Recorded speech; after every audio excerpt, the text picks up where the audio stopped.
IB Nation, welcome back to another edition of the Irish Breakdown Podcast. It's Tuesday, January 31st. Happy 91st birthday to my grandmother. She turns 91 today, and she is on her way back to Virginia for a little vacation with my parents. So I had a chance to go into Lima this weekend and hang out with them, Ryan.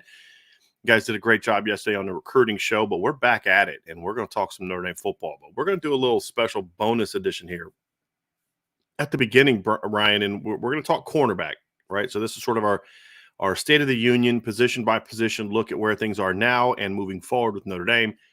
We're going to talk about the cornerback position. We're going to do a mailbag after that, so you can go ahead and start throwing your mailbag questions in there. I see some of you have already done that. But, Ryan, I want to talk a little Senior Bowl before we get started. So we'll talk about the next 10 or 15 minutes here set aside to talk about the Notre Dame players in the Senior Bowl. Isaiah Foskey and Jarrett Patterson are the two Notre Dame players. And, look, Ryan, I want to address something first and foremost and give you a chance to speak on it is, contrary to the Twitter world, which I don't even know why I even reference that anymore because it's so weird. But this is a big week for these guys, a very big week, because whether you like it or not or agree with it or not, the reality is the Senior Bowl is a huge opportunity for these guys to impact their draft status. And I would argue that it was the Senior Bowl performance by Zach Martin that jumped him up to number 16 overall, not his brilliant 4-year career at Notre Dame as a starter at Notre Dame. They liked him because of that, but it was the work he did there. Robert Hainsey, Senior Bowl week, jumped him into the third round. And so we've seen Drew Tranquill had a great Senior Bowl performance that I think vaulted his draft stock along with his offseason workout. So this is a big, big, big part of the draft process. So Isaiah Foskey and Jarrett Patterson have a chance to make a big splash this week, Ryan. I mean, the whole draft process is a resume process, right? Like you're filling out your resume. I mean, the bulk of what teams are going to be excited about, evaluators, scouts, decision makers, what they're all going to be excited about is the fact that, hey, you put some really good tape on film, right? Like we got a chance to watch you and we liked a lot of what you presented as a football player. But that's not the end to the process. Some people think that that's it. It's all that matters. No, it's not. It's not. The Senior Bowl, yes, people are going to be talking about the on-fields things that they're going to be involved in, right? The practice scheduled throughout the week, the one-on-ones, inside run, team drill, working to the end of the week, and then you have the game that nobody actually cares about. But it's also the measurements that are coming out today, right? You want to see the heights, the weights, the wingspans, the athletic traits. You also want to be able to sit down with these players in one-on-one settings and really dig into not only their story, but who they are as people, right? Where their personality is, how much they will fit. So this is a really big resume process, man. The film is what matters most, but then you get the Senior Bowl, which is a massive opportunity to be able to sit down and do everything to kind of check some boxes. Then you get the Combine and Pro Day circuit. This absolutely matters. It 100% does, because what the Senior Bowl does is it isolates players a lot too during practice week. You know, like there's some players where they're a good college football player, but they're a part of a great unit, let's say, for instance, right? And it kind of masks that, like, maybe individually they're not a great player. But in the practice, I mean, Isaiah Foskey is going to have one-on-one pass rush opportunities where it's him and one other guy. That's it. I want to see what Isaiah presents as a football player. I want to see what Jarrett does against some of the better interior rushers that are on the scene in Mobile, be able to handle himself in just increased space. And this is a test for everyone, and it is the only time in this draft process, aside from the Combine, where all these players will be in the same exact environments, right? That's another thing that we don't talk enough about, is that it's a lot different than comparing players when one plays at the University of Notre Dame, another player plays at USC completely across the country, right? They're completely different situations, and that context is lost sometimes. In this setting, whether you're a North Dakota State player, a Notre Dame player, Florida State, USC, Texas, who cares where you come from? You're in the same environment, the same situation, and you get to see who takes advantage of that opportunity or who falls a little bit short ultimately. Well, we saw a Division III kid come up a couple years ago and shine during this process and perform well and really build up his reputation. And I did notice something. Jim Nagy said this. He's the director of the Senior Bowl, I believe, still correct. But he mentioned that now there's no, every NFL team that's there is meeting with every player. I did notice that, which is interesting, because before it'd be like, hey, we're just going to talk to this guy, and this guy. They're all going to get a chance to meet with these NFL teams, which means sometimes I actually think it's a great move. I do. And I don't know where that came from, if that was league mandated, if that was something the Senior Bowl is pushing. But, sometimes you may not have a guy on your board.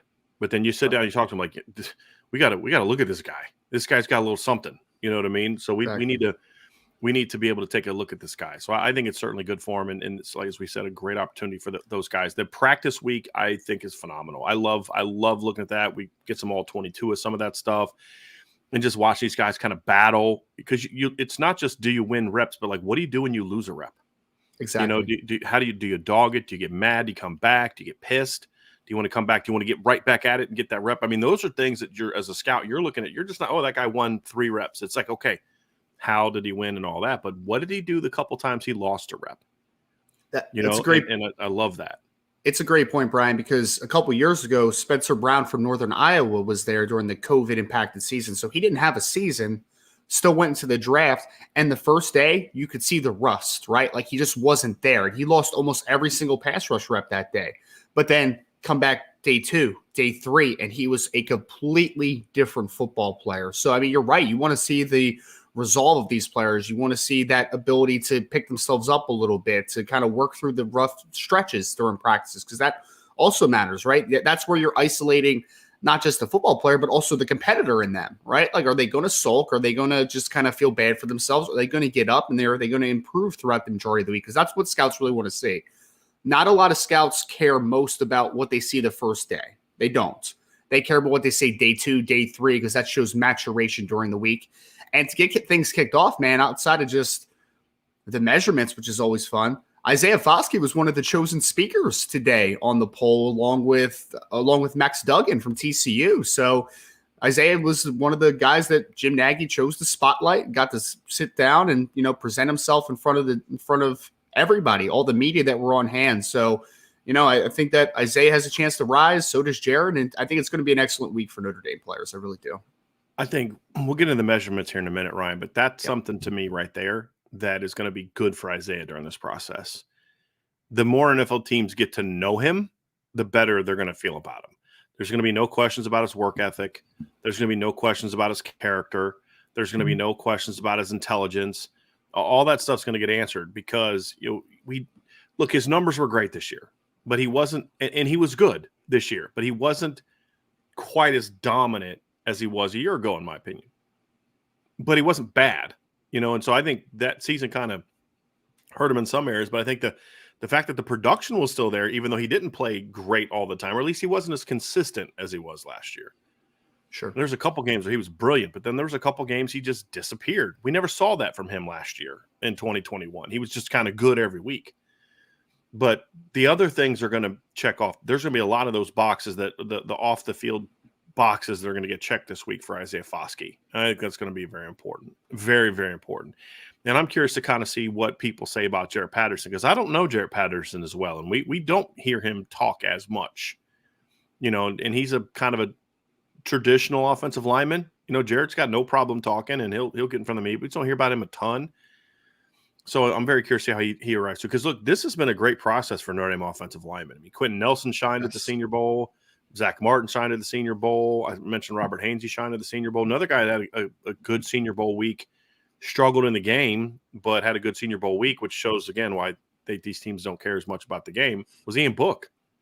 I thought had a good week of practice and didn't struggle in the game, but had a good week of practice. And that, I think, helped boosted his stock as well. So, Ryan, let's talk a little bit just briefly about Isaiah Foskey as he kind of goes into this process. Look, there's a lot of range of opinions on him right now. He was a guy that was considered a late first round, borderline first round pick coming in. I think almost everybody had him there. As you mentioned, the season was a bit up and down. That has caused some teams and some analysts and some mock drafters and people that we respect, right? So this isn't like just any random guy, but guys like you and I respect that still have him drafted, right? And first, or I think Mel Kiper had Isaiah Foskey going in round 1. Late first, yeah. I think Dane Brugler has him more right now in like late round 2, round 3 category, right? So what does Isaiah, first of all, let's talk about the first thing I think Isaiah is going to make an impact with this week, which is what you mentioned, who he is, his character is going to do well, but his measurements. Yes. So I want to talk about what his measurements were, Ryan, and then talk about what he needs to show this week at the Senior Bowl to really make a strong impression on people. Yeah, I mean, so things got off to a great start, which we expected it to, right? I mean, I think most people could look at Isaiah Foskey on the field and be like, that's an impressive looking athlete, right? And he measured in just as we expected 6'4, 7/8, so right around 6'5. He'd be 6'5 with spikes on, 262 pounds, 33 and 6/8 inch arms, so 33 and 3/4. I know scouts work to the eighth of an inch. Me and Brian talk about that all the time. I hate it. I hate it. I hate it. But anyway, 81 and the point is they'll go 64 and 4/8. No, that's 64 and a Yes. half. That's 64 and a half. But they'll say 4/8, which just drives me nuts. But anyway, because we already have questions about that in the mailbag, right? Yes. An 81 and 5/8 inch wingspan. So from a physical perspective, checks every box you would want. Every single one. You know, he's got the height, he's got the weight, he's got the length. Everything looks good on the hoof, right? That's honestly, because you're right. There is a wide range of varying opinions on him. You know, like I think there's still some teams around the league that have, late first round grades on him, and they should. I mean, from a talent perspective, it makes complete sense. He's a freak show of an athlete. But then there are some other teams that have second to third round grades, like you said, with like the Dane Brugler kind of valuation, right? So there are a lot of mixed opinions on him.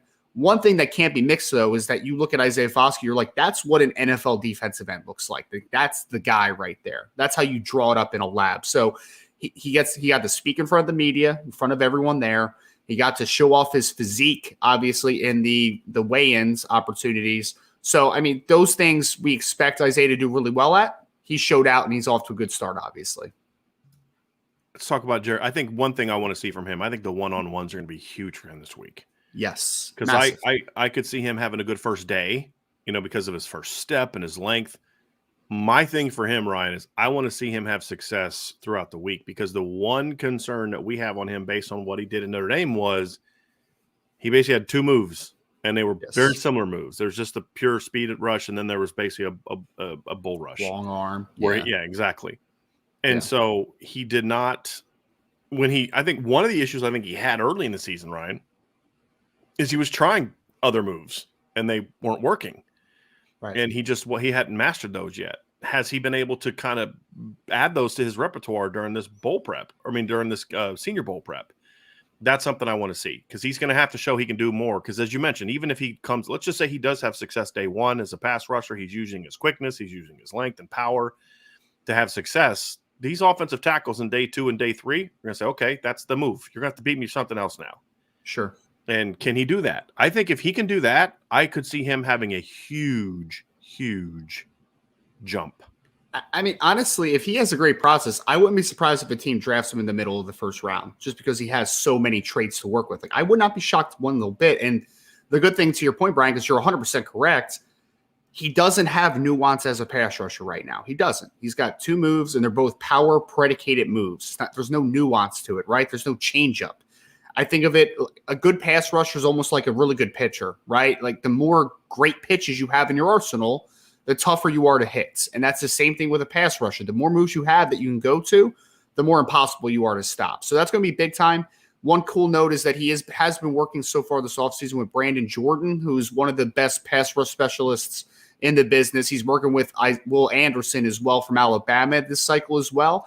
And Brandon's very good as far as kind of the nuance of the position. So I'm hoping that we see Isaiah Foskey that maybe has a couple more moves in his bag and is able to throw things out, because it is a pretty talented offensive tackle group that is in Mobile. So he's going to be tested against, the Blake Freelands of the world, who we saw from BYU, right? DeJuan Jones is on the roster. He's got Matt Bergeron that he saw from Syracuse. Like, there's some really good offensive tackle. Jalen Duncan from Maryland. There's some good pass protectors on both squads for the Senior Bowl this week. And I think Isaiah really has an opportunity to show that he has had a lot of growth so far this offseason in that department.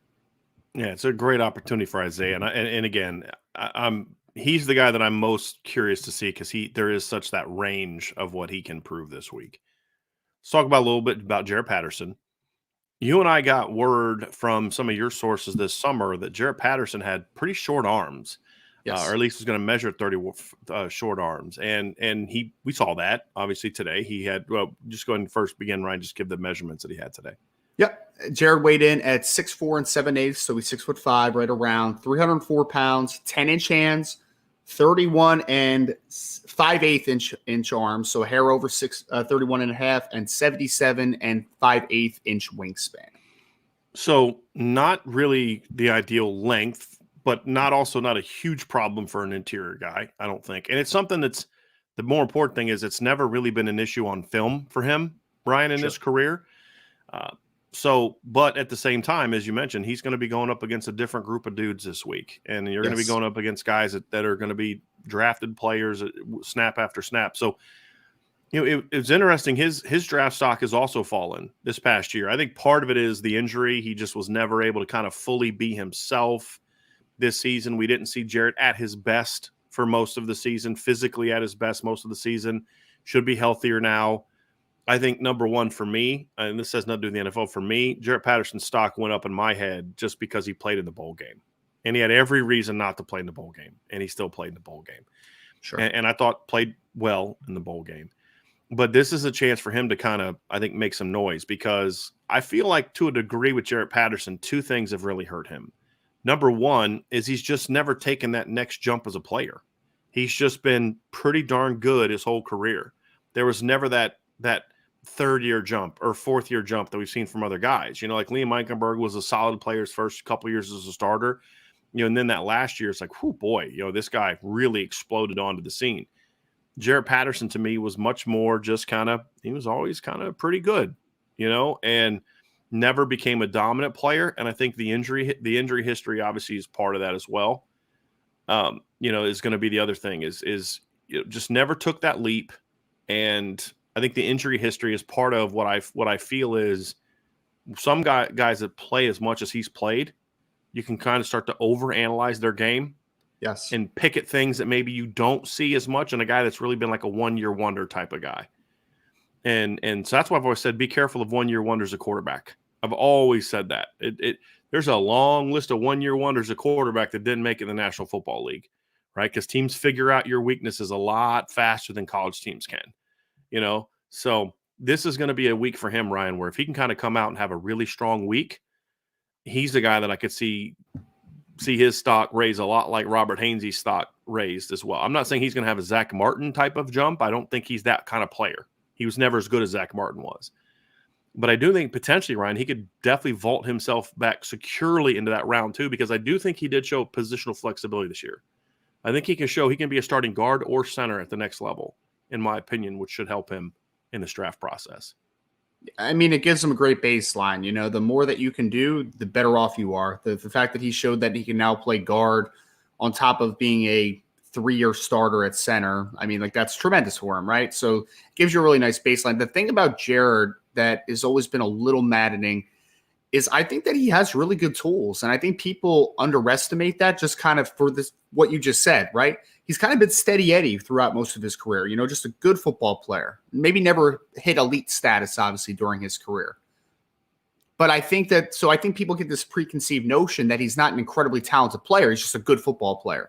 When in reality, I think that Jarrett Patterson has really good foot quickness, in my opinion, right? He's 6'5", 300 plus pounds playing center position. That's still a pretty big center, man. And the length conversation might limit him basically of being a full-time guard at the next level. He's probably more of a center only that can play guard in a pinch. But at the end of the day, I still think that there's upside with a guy like a Jarrett Patterson, because I still don't think he's quite hit his ceiling. I just really don't. I think there's still more to get there. When you see him in these practices, what I think is going to be big is that he's going to mirror really well in the one-on-ones. I don't think anybody's going to beat him just around his shoulder, like upfield shoulder, inside shoulder. I just don't think he's going to lose that way. The one thing I've always said about Jared that is the one thing that I'm curious about is his power profile, right? His ability to anchor against maybe some bigger interior rushers, because he was a really good pass blocker for the most part in his career.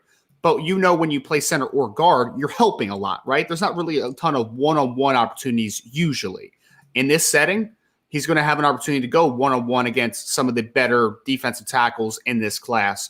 And I look forward that when those guys just try to forklift him or just get inside his chest, is he able to drop his butt, drop his anchor, and able to withstand that power profile? Because I think if he has a good week, Brian, like you said, I think he can rise substantially, because I think that right now most people are looking at him as a early to mid day 3 player, like rounds 4, rounds 5, somewhere in that ballpark. I think with a great week, he can find himself somewhere in that late day 2-ish range. I think that he could be a 3rd round type of player because he still has upside. It doesn't completely forget the film because there's still inconsistencies on the film, obviously. But at the end of the day, there is upside, and I think that you can bank on that on top of the fact that he's shown that he can give you some reps at a couple different spots now. Let's move on to the cornerback discussion, Ryan. This is sort of the main topic we want to discuss today. Very good stuff on the Senior Bowl, and we'll have some updates throughout the week on the board, on the show, and all those type of things as we kind of get into the week. But I want to talk corners today, Ryan, because it's really funny. You think about past shows we did, or past articles I've written, or past season previews we've had in the past, and you think about, well, I remember when this position was a strength and it's not now. Remember when this position was a big concern and now it's not. And you look at the transformation we've seen at cornerback in recent seasons, and it's been really impressive. But what we're going to discuss today too is, as we talk about the present and how it got here and all those type of things, we're going to talk about, is this just history repeating itself, or are we truly seeing a change? And here's what I mean by that. What we're going to find out over the next couple of years is if this is just another situation of like 2018, where Notre Dame had an outstanding cornerback tandem in 2018. My opinion of other coaches that I know at the Division I level, other analysts I know, people that I know, Notre Dame's 2018 cornerback tandem was one of the 5 best cornerback tandems in the country. So we anticipate coming into 2023, Ryan, that Notre Dame will once again have one of the best cornerback tandems in college football, one of the 5 best in college football. The question is, number one, and we'll get into this, obviously they got to show it. But number 2, Ryan, is this just you just happen to strike gold with Cam Hart and Benjamin Morrison together? Or is this the beginning of the cornerback position becoming a strength over time? Because as we saw in 2018, once Troy Pride and once Julian Love were gone, there was no, next in line guy. And if you didn't go out and get Nick McLeod in the transfer portal the year after Troy Pride left, cornerback would have been a really big problem in 2020. And I'll go so far as to say, if you don't get Nick McLeod in 2020, you're not a playoff team, because that's how bad the cornerback position was at that time behind him. And when Tariq Bracy had his issues, you had to all of a sudden throw Clarence Lewis in there as a true freshman to take over. So now you fast forward just 2 years, and the cornerback position quietly this year was a major strength for Notre Dame. Now, I think the perception of what cornerback is or was in 2022 and what I think it was is different. And I think because I think cornerback is a position that a lot of fans have a hard time evaluating when they've only watched TV, because they only see the plays where you get beat more often than not. It's all you see on TV. So I've had a lot of people say, well, Cam Hart was not good for most of the season. I'm like, I don't know what you're talking about, right? But like, he had a couple bad games, right? Did not play well against Ohio State. I thought, and we've talked about why. I thought he was, kind of playing to his injury a little bit, got a little grabby, which Cam's not really a thing, and then had like 2 dumb plays against North Carolina. Outside of that, I thought Cam was pretty darn good this year. In the second half of the year, he was really good. And I keep saying, people, why do you think people kept throwing at Benjamin Morrison? Right? There's a reason why. And then, of course, you have the emergence of Benjamin Morrison. Tariq Bracy was great at nickel. I thought Clarence Lewis was a really solid rotation player. I thought he had a nice year as a rotation guy. Got burned on the one play against North Carolina. But outside of that, I thought Clarence was a solid player for Notre Dame this year. I thought cornerback was the strength of the defense this season. I thought it was the best position mark of the defense in 2022, and I think it's only going to get better in 2023.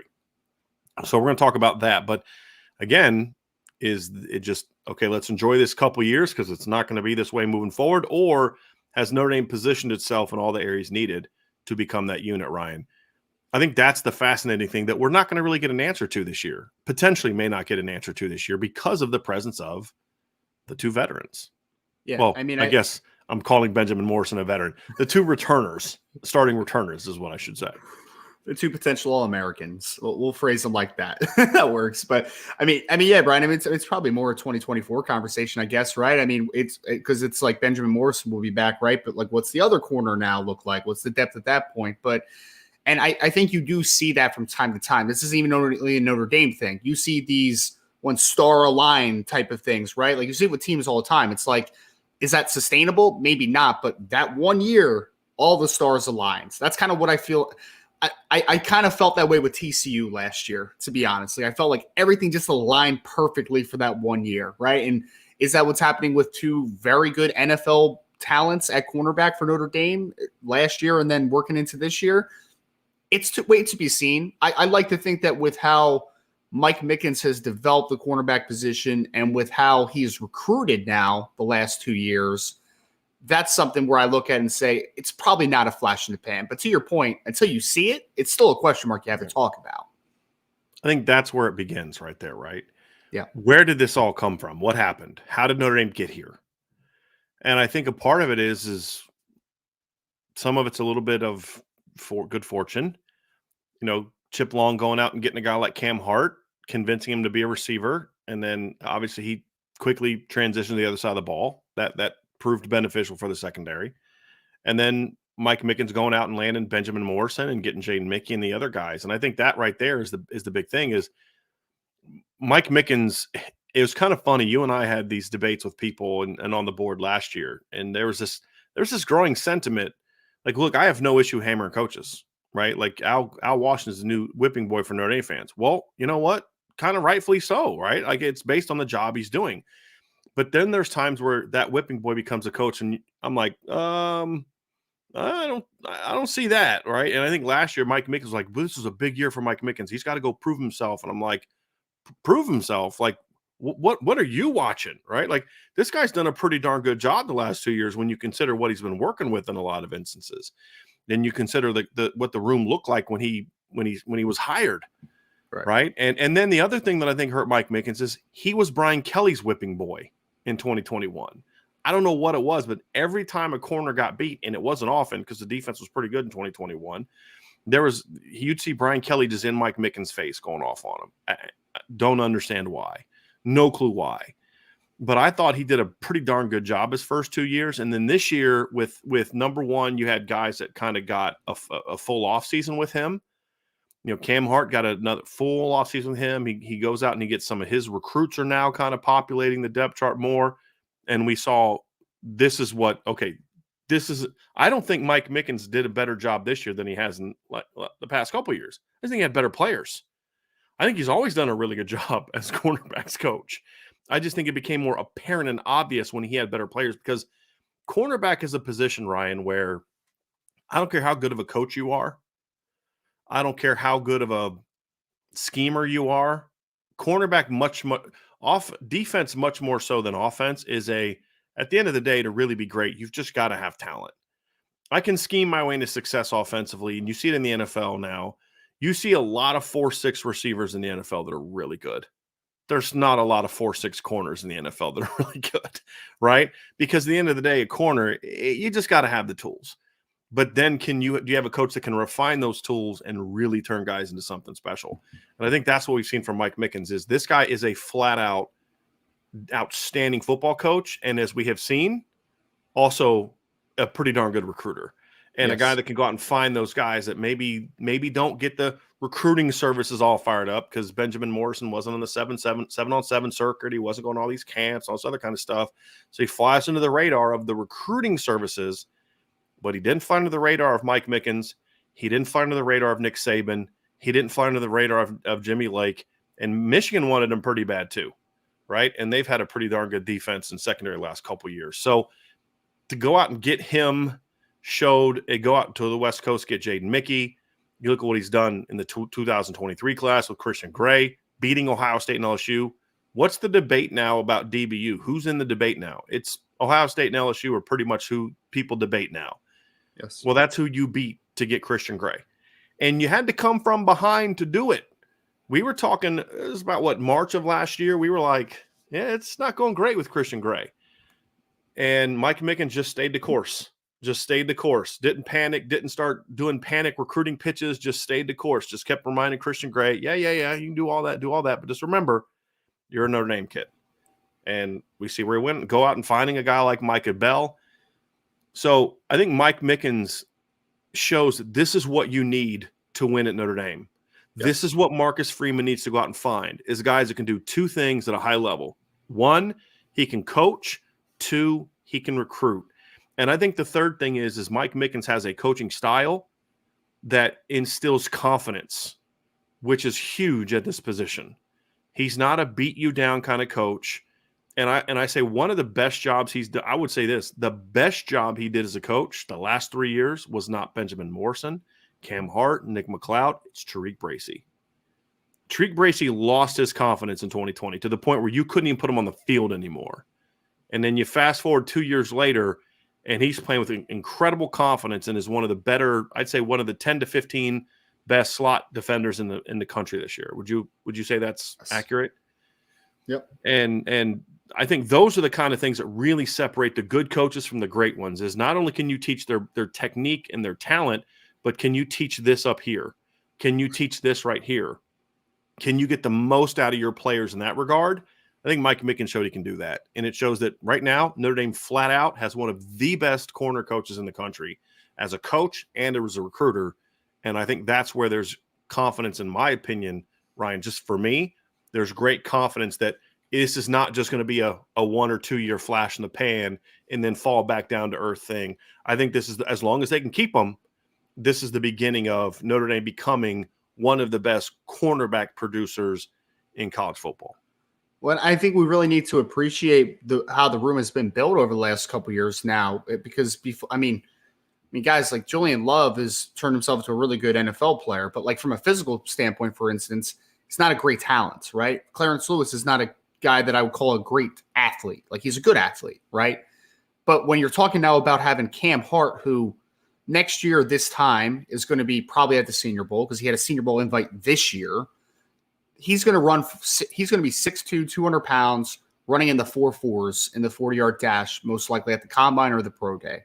Benjamin Morrison just made freshman All-American. You know why? Because he is 6 foot with long arms, and he's a very athletic kid. You're bringing in Christian Gray, who, by the way, is 6'1", at the Ohio State camp last year, ran 4.4 flat and 4.42. Pretty good athlete. He ran a 4.42 at Notre Dame's camp as well. And then Micah Bell, who is faster than everyone on that roster. I mean, on that roster and just about everybody else's roster, by the way. He may legitimately be the fastest player in the 2023 recruiting class for He's anybody. In the top national. 5, that's for sure. 100%. Yes. He's up there with the very most fleet of foot players in the class. There's no doubt about it. So you have now turned what was an average athleticism room, a good athleticism room, into one that's bordering on elite. I mean, honestly, like in college football, if you're just talking about the body types, athleticism in that room compared to some of the other players, other teams in the country, Notre Dame is getting to that point. They are, because they have athletic, long dudes everywhere in that secondary now, everywhere. And that is a testament to Mike Mickens, obviously, rebuilding that room, getting that type of talent. But also, being a cornerback coach is not an easy thing at Notre Dame or in the game today in general, because not only are you talking about the added elements of the spread out passing game that we play today, right? You're also talking about the fact that Notre Dame runs a boundary corner. They run a field corner. And by the way, Coach Mickens, you got to go coach up the nickels too, to have those guys ready to play as well. So you're working with a lot of different body types, which is one thing that, I mean, you hit on already a little bit, Brian, but like how you're going to coach Tariq Bracy is a lot different than how you're going to coach Cam Hart, right? Like, you're not going to coach those guys the same. That one is 5'10", 180-something pounds. Another guy is 6'2" with vines for arms. They're not going to be coached the same. Even Cam Hart compared to Benjamin Morrison. I mean, Benjamin's 1.5 inches, 2 inches shorter than Cam, right? A little bit different of an athlete. Christian Gray is a lot different of an athlete than what Micah Bell is coming into the 2023 class. So he understands what he needs for a player to be successful from a work ethic perspective. He gets that, right? He gets the type of players that he wants. But I think we need to understand that what you put in the boundary is most likely going to be different than what you put in the fields. And what you put at nickel is definitely going to be different than what you put at the other two. So you have to juggle all those different personalities, all those different body types, all those different play styles, physical attributes. And on top of that, continuing to build this room and to get the Carson Hobbses of the world in 2024 already, to continue to recruit some really talented players to go with the Carson Hobbs in 2024. So I think that Coach Mickens has gotten all of my trust at this point. Like, Yes. if he tells me this guy in 2024 is a dude, and if he doesn't have a high ranking, I'm going to say, I believe you. I believe Perfect you. example is Carson Hobbs. Yes. Carson Hobbs is a perfect example. Full disclosure, I just don't love his film. I love his attitude. I love his length. I think he's got a great personality. So, but I look at the film and I don't see what I saw in Benjamin Morrison, right? Like, I didn't have to take his word for Benjamin Morrison. I saw it. It was clear as day. Christian Gray was another guy that early on I liked him, but I didn't love him. But I just kept being told, like, look, trust me, this guy's going to take off. And then you see him as a senior, you're like, yep, okay, I get it. Top 100 guy. So you look at these things, Ryan, and you're like, you start to kind of say, okay, look, I'm going to give him the benefit of the doubt more than I maybe would as a coach at another position who doesn't have that same track record. 100%. I mean, 100% correct. Now, it doesn't mean we won't express that, hey, I don't see it. I don't see what you see, or I don't see what he sees, in my opinion. But I'm going to give him the benefit of the doubt from the standpoint of, I'm just, okay, let's see how it goes out, because he has a track record of going out and putting those kind of guys together, in my opinion. And can I say that just for on the 2024 side of things real quick, Bri, too? I would say this. For some other positions, there's been some players get offered so far in 2024 recently where I'm just kind of like, I don't know about that offer, right? Like, I'm not sure. Like, I watched the film, just like, I don't know if that's a guy that I would be targeting right now. Mike Mickens really hasn't added anybody to the board that I'm just like, I don't get that one. Like, the Leonard Moores of the world, I'm just like, yep, I get that one. The Jeremiah Newcombs of the world, like, I get that. That makes total sense. So I think even the players that he's bringing to continue to add to the board and to expand the board, it's checking out, right? Like, there's no like head scratchers to me as far as what he's evaluating as well as identifying, I should say. So I think the fact that the foundation of Mike Mickens is there, I think, is a positive. And we'll talk more about Leonard Moore. We have some questions about him for the mailbag that we'll get to as well. So, of course, with a lot of this stuff, Ryan, when we talk about the present and the future of the position, as you guys will notice, the reason we talk about the coaching first is because I think that's at the foundation of it. I think if you feel like you have a person that can coach and recruit at a high level, get the most out of the players, and also isn't someone who's dependent upon finding the 5 stars, right? Because those guys are harder to get at Notre Dame. They are. No one's ever denied that. But there's 2 ways to get elite players. It's one is get the guys that obviously everyone knows is elite, or B, go find the guy that maybe others don't see, but you see as being that kind of guy. And that's what a guy like Benjamin Morrison is. I'm going to tell you all right now, Notre Dame did not get lucky there. This guy that broke out and, no one saw that coming. They did. I'm just telling you from the conversations I had with people at Notre Dame, they saw. Now, do I think that they thought he was going to be a freshman All-American? Well, I don't think you ever predict that. But the Notre Dame staff from day one looked at Benjamin Morrison as he's special. And they knew that because they don't look at recruiting rankings. They look at the fact that, oh, crap, we've got to beat Nick Saban for this kid. We've got to beat Jimmy Lake for this kid. Notre Dame was like 0 for a decade on beating Jimmy Lake for DBs. Right? Oh, actually, no, they got one. Mickens beat him the year before for Chance Tucker. So who we'll talk about here in a little bit as well. So, I mean, Mike Mickens is the first defensive coach, not Mike Elko, who I thought was a great recruiter because he got beat by Jimmy Lake for Kyler Gordon, who he wanted bad. And turned out that it's a good reason for that, right? So I think they're very high on him. And that's why you kind of say it's if he was like, yeah, he's a nice player, he's a solid player, and then the guy becomes a star, you're like, yeah, you didn't really think he was like this. It's like the Tom Brady conversation we had the other day, right? Like if Andy Reid thought Pat Mahomes was going to be this, he wouldn't have waited till 10 to trade up for him, right? I mean, he would have probably gone up a little bit higher. Bill Belichick doesn't wait till round 6 to draft Tom Brady if he thinks that Tom Brady's going to end up being anything close to what he was. The conversations with Notre Dame coaches, you knew that they thought they had something special in Benjamin Morrison, which is why they invested so much in getting him. So there's a level of confidence that as long as you can keep him, you feel like the position is good hands. And University of Notre Dame, Jack Swarbrick, donors, boosters, y'all need to do everything you can to make sure Mike Mickens never leaves Notre Dame unless he's going to be a head Keep coach him happy. somewhere. Keep him Right? happy. Do whatever you got to do. Overpay him what you think corner coaches should be made. I do not care. This guy's a unicorn at a place like Notre Dame. He's a Midwestern guy that knows how to sell what Notre Dame is all about, and he knows how to evaluate players as well as any cornerbacks coach in the country. And it's not just Benjamin Morrison. It's Sauce Gardner. It's Kobe Bryant. It's Nick Johnson at Bowling Green, who is another freshman standout for Mike Mickens. He's got a track record of this. And if it was just Sauce Gardner, you could say, did he really think Sauce was going to be good? But it's not just Sauce. It's just the long track record of it at multiple stops now that makes you say, yeah, the proof is in the pudding, and this guy's getting it done. So that's the great foundation. But I don't care how great of a corners coach you are, Ryan. If you don't have dudes, you're not going to have an elite secondary. And that kind of gets us into the next portion of this show. Notre Dame enters the season the 23 season, in my opinion, Ryan, and we're going to dive specifically about this, about why we think this, with the best 1-2 punch, arguably the best 1-2 punch at cornerback in college football next year.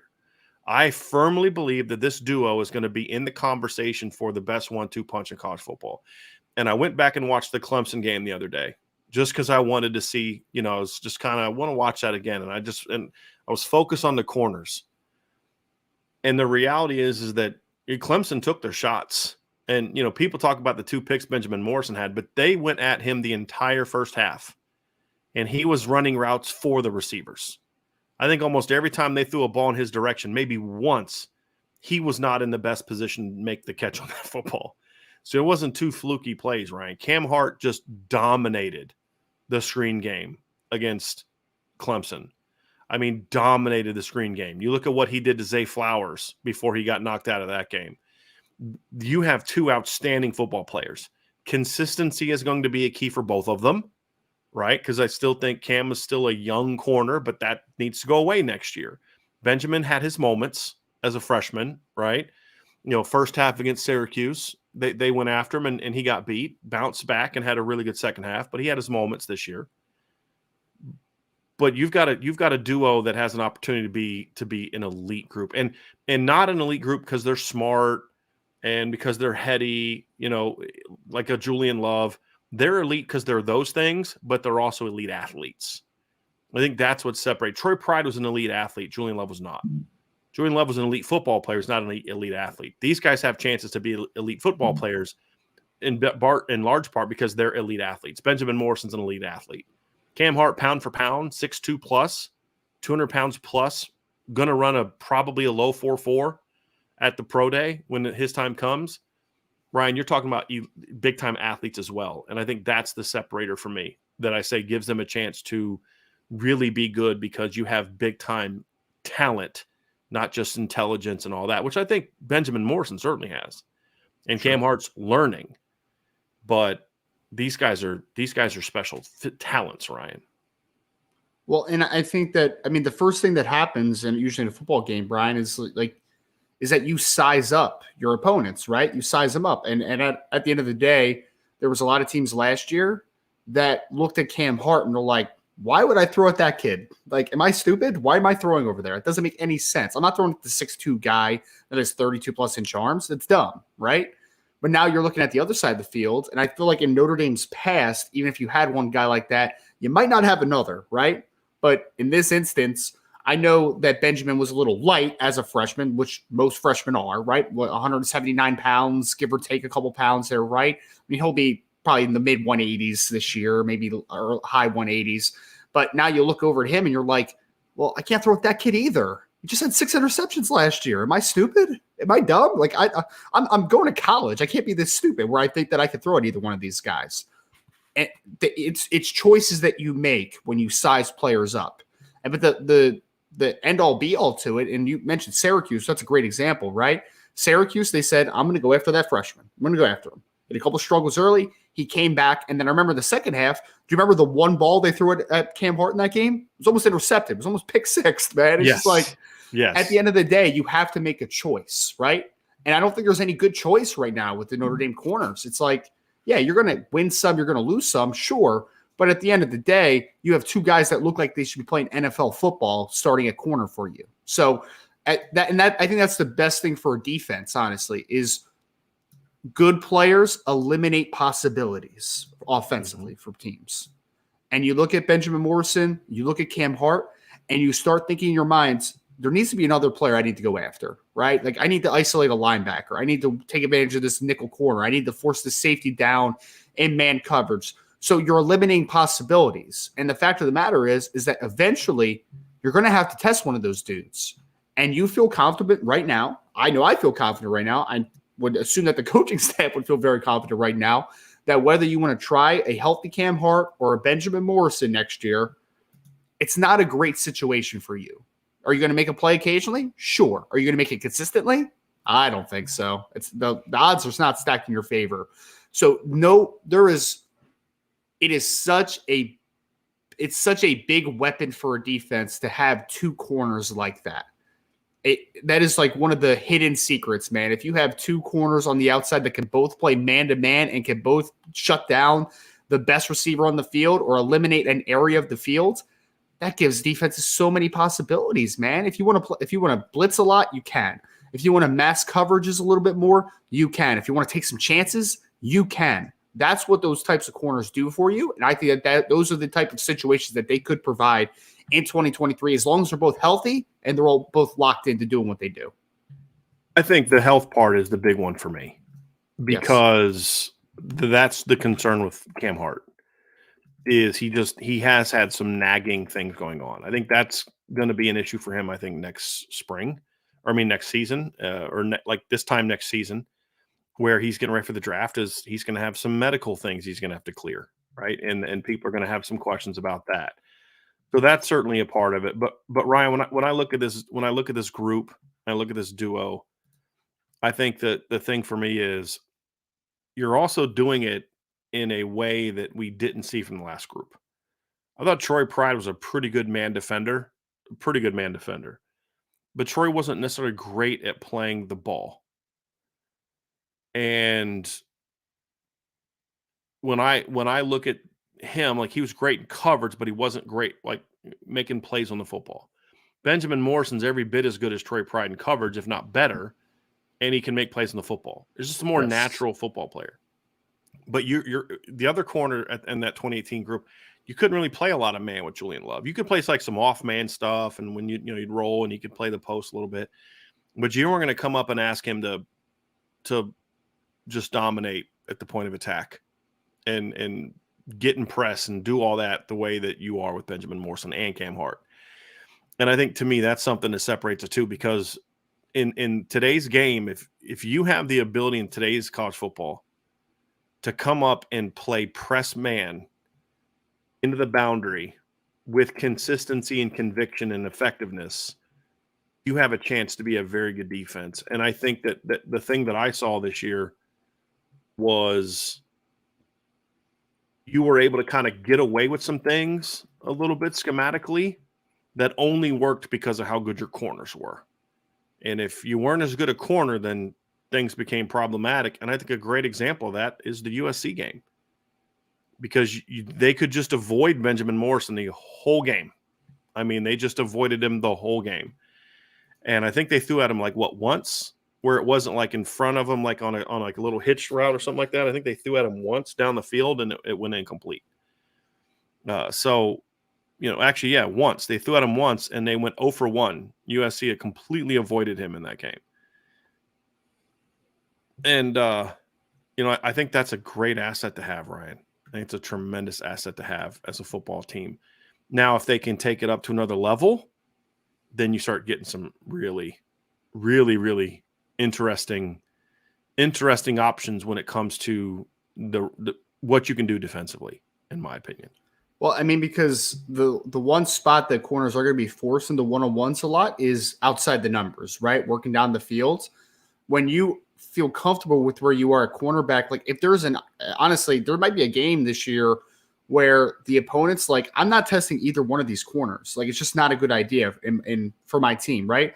So what's that mean? I have to attack the middle of the field. And what happens in the middle of the field, Brian? There's a lot more defenders in the middle of the field, right? So that's usually where mistakes happen. Like, that's usually where turnovers happen, is because you're throwing into zone coverage to the middle of the field, you're throwing late, whatever it is, and you have more hats. You have more opportunities to make a big play. So I think if you completely eliminate the outside the numbers to the sideline on both sides, I mean, then you're talking about a lot of potential mistakes that could be made to the middle of the field. And from there, it's just about everybody else doing their part, right? The nickel position doing their part, the linebackers doing their part, the pass rush getting home, the safeties doing their part when they're forced into man situations. Like, it is such a benefit to have, is that man coverage on the outside, because you force everything to getting so much more condensed, right? Because then you're working outside in instead of inside out, where now you can cycle everything inside and things get tighter. And when things get tighter, they typically make mistakes.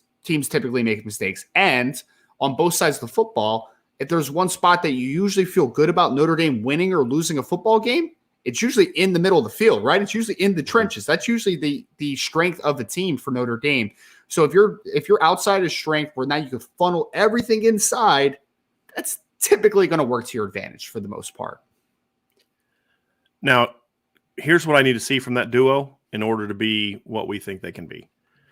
With Cam Hart, it's going to be, well, Benjamin Morrison, just get stronger and keep doing what you're doing. I mean, that's really it. It's just get stronger and keep doing what you're doing. With Cam Hart, the thing for me that's going to allow him to take that next step is he's going to get challenged a lot more this year.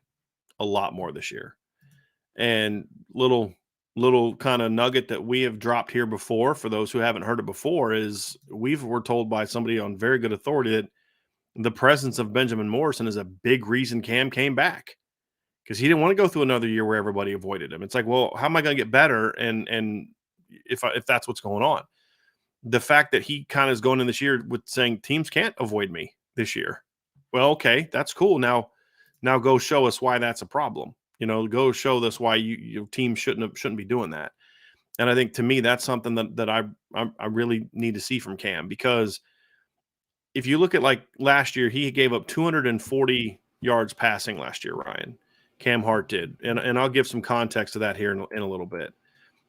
If you look at those yards, though, and you look at what I said before, early in the year when he was struggling with a little bit of an injury, he gave up 138 receiving yards in the first 4 games.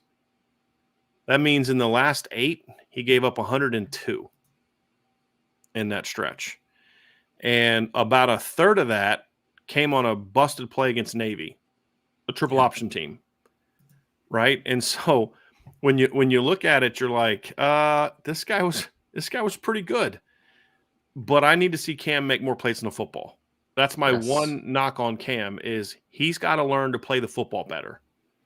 And he's pretty good in coverage, but when he gets beat this year, if you think about the 2 biggest plays he gave up this year, and I'm not counting the blown coverage, and I don't know what anybody was doing against North Carolina on that last play.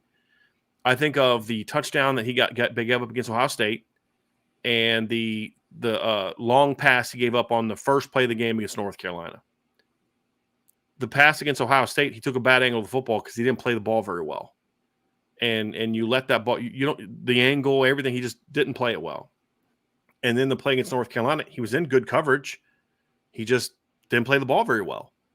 That's going to be the thing that tells me whether or not Notre Dame has 2 All-Americans next year, or an All-American in Benjamin Morrison and another guy that's pretty good, right? Is going to be, does Cam become more of a difference maker at the ball?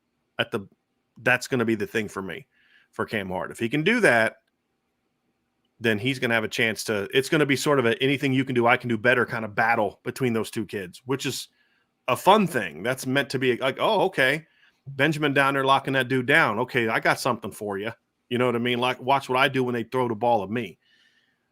And that's something that kind of, I just need to see that from Cam. That's going to be the final piece for him, Ryan. Because tackling-wise, he was really good coming up against the run of the perimeter screen game this year. Really good. And there's no statistic to show that, right?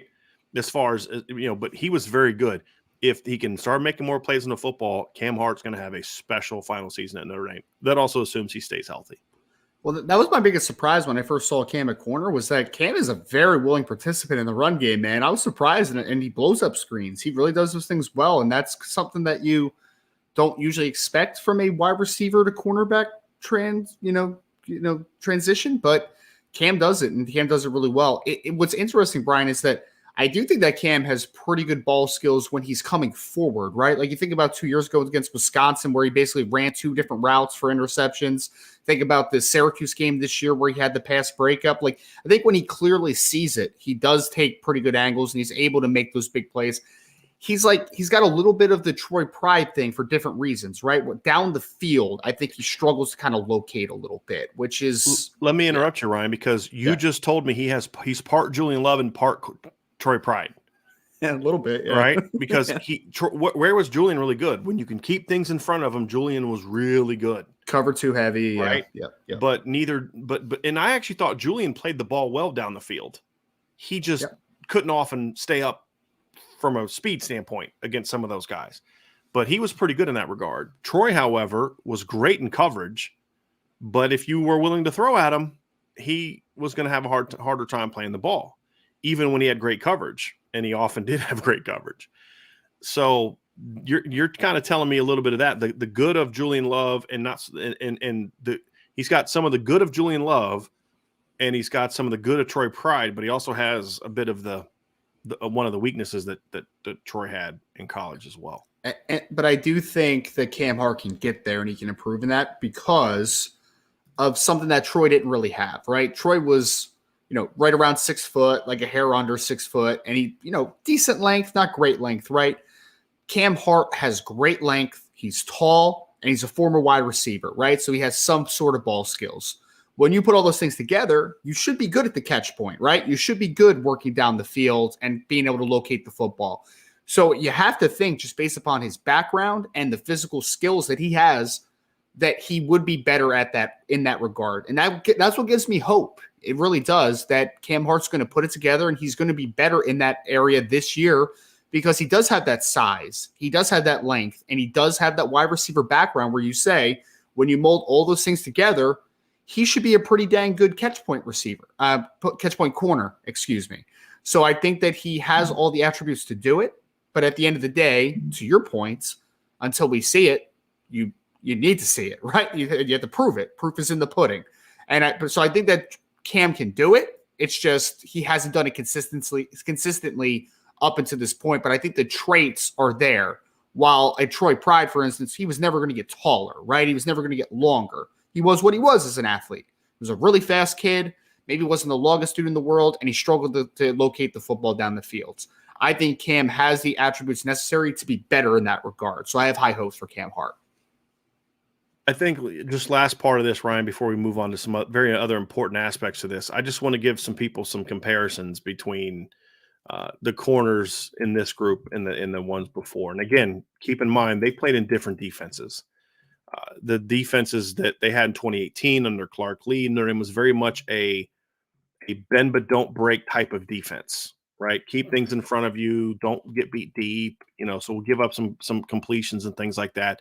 This defense is very much come up and press, take away the quick game, make them beat you deep. And so when you look at the numbers, it really backs that up. Both cornerback tandems, and this is according to Pro Football Focus, both cornerback tandems gave up 5.6 yards per attempt, which is really good, really good. If your cornerback tandem can give up 5.6 yards per attempt. But here's the difference. This group did that on 95 attempts. The other group did that on 155 because they were just willing to give up a lot more of those little quicks. And then they had more help down the field. And here's the other part of it is this group opponents only completed 46.3% of their passes against the Morrison-Hart combo, where the Love-Pride combo, Ryan, they completed 55.5% of their throws. So I think you want to keep that completion percentage down and start making plays on the football, because here was a difference too. The tandem of Pride and Love had 25 passes defensed that year, where this group only had 10. Now, when you have a 9-point lower yards per attempt and you've got 15 fewer passes defensed, because that's breakups and interceptions combined, that means you're just flat out forcing a lot of bad balls. I mean, that's what that means, because you're great in coverage. And so I think that is something that is a really impressive statistic for me. But I want to see that plays on the ball go up a little bit, because what'll happen is, Ryan, that's where some turnovers happen. Yes. Cam gets his paw up there and bats a pass down, and all of a sudden it's into the waiting arms of Xavier Watts, who's coming out over the top to help in coverage, things like that. So I think that's something that I want to see a little bit more from this group, is just a little bit more production on the ball from both of them, but especially from Cam Hart this season. I think that's the final key for me. Yep. Because we've really only seen it, in one major football game right over the last 2 years for Cam. It's the Wisconsin game where he had those 2 interceptions or whatever it was, right? And you've seen some pass breakups, but you just haven't seen a ton of production in that department, a ton of disruption, I should say. Like, you just either Cam gets thrown at or he doesn't. Like, it's nowhere in between, right? Like, the people who've tried to avoid him.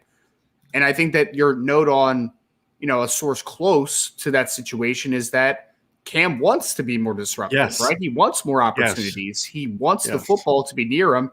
And at the end of the day, team scouting, right, that are going against him, opponent scouting, they're going to say, well, that number 20 had 6 interceptions last year. Probably shouldn't throw over there, right? Number 5 might be more experienced, but he didn't have an interception last year. That's who we need to try to take advantage of. And I think that's what you're going to see. And I think Cam Hart's going to have opportunities. Can he finish those plays? That remains to be seen. But I think he has the talent to do it, and he's certainly going to have the opportunities to do it this season. A big key for this season is going to be who else steps up a corner. That's going to be a huge part of this. I wrote an article about this last week, Ryan, and I know we've talked about this a little bit on the show in the past. Is Notre Dame needs someone else at corner to step up this season, really 2 guys, in my opinion, to step up at corner this offseason. And ideally, neither one of those guys' names is Clarence Lewis. Let me explain. Jaden Mickey needs a big offseason. The staff loves him. They love the work he puts in practice. He does some good things in games, but he's that guy that gives up those big plays because of technique, over aggressiveness, something we warned about before the season. There's a lot of harnessing that needs to be done with Jaden Mickey. I thought he bounced back from giving up some big plays against USC with a pretty good bowl game. I thought he played very well in the bowl game. He did some good things against USC. It's just there were some of those obvious plays that he gave up.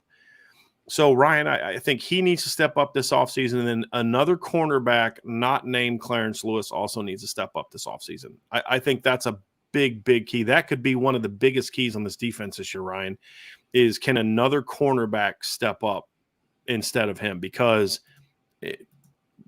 I've said this before, we're not going to talk too much about it right now because this is a cornerback show. But if one of the other cornerbacks can step up and push, and we'll talk about one specifically, then that allows you to take from your great depth, your on-paper depth, because Notre Dame's got great paper depth at corner. Great paper depth at corner. You've got the 2 starters, right? You've got Jaden Mickey. You've got Clarence Lewis. You've got Chance Tucker. You've got Ryan Barnes. You've got the 2 incoming freshmen. Great on-paper depth. But behind the first 2, who are guys that have shown themselves to be, you got to find a way to get that guy some reps. Because 2 things there's a few things that happen here. Number one, if you have great depth beyond just the on-paper depth, meaning guys step up and they're ready to help you, you don't have to play Benjamin Morrison and Cam Hart 100% of the snaps. That could be especially impactful for Cam Hart, who's at times had some issues staying healthy.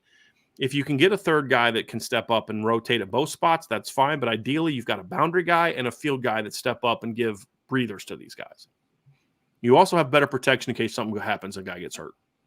To where if you get in a playoff game against, I don't know, let's say Clemson, and your All-American cornerback goes down, like Julian Love did in 2018, you don't have to throw in a injured Dante Vaughn in a corner because you don't have anybody else. Sure. Right? where you can say, hey, look, if he goes down, cool, we're okay. I mean, it's a loss because that guy's a star, but we're okay. We got Jaden Mickey.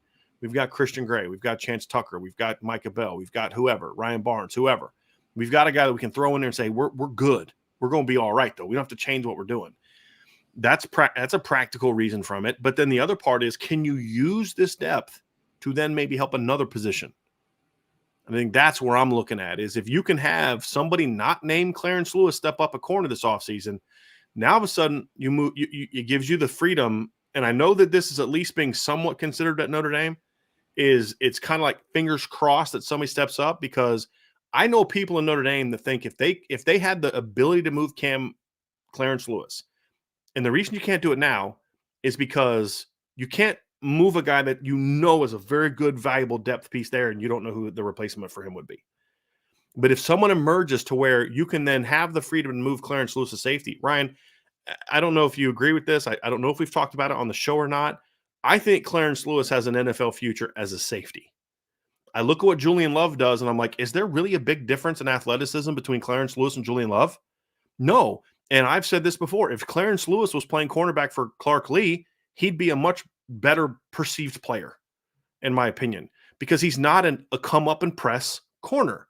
He's an off-ball corner. He's a play the post, play cover 2 corner that was recruited to play that defense, right? Because he was recruited to play for Clark Lee, not Marcus Freeman, and not Al Golden's more man-oriented defenses.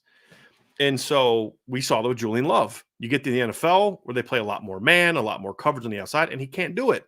But then he moves to safety. And did he make a Pro Bowl this year, or was he at least close to making a Pro Bowl this year? I think he led the Giants in tackles this year. He had like 100-something tackles, a couple interceptions. He was a good player this year. All of a sudden, he's a darn good football player for the Giants. I have a buddy who's a big Giants fan, kept telling me about that. Yeah.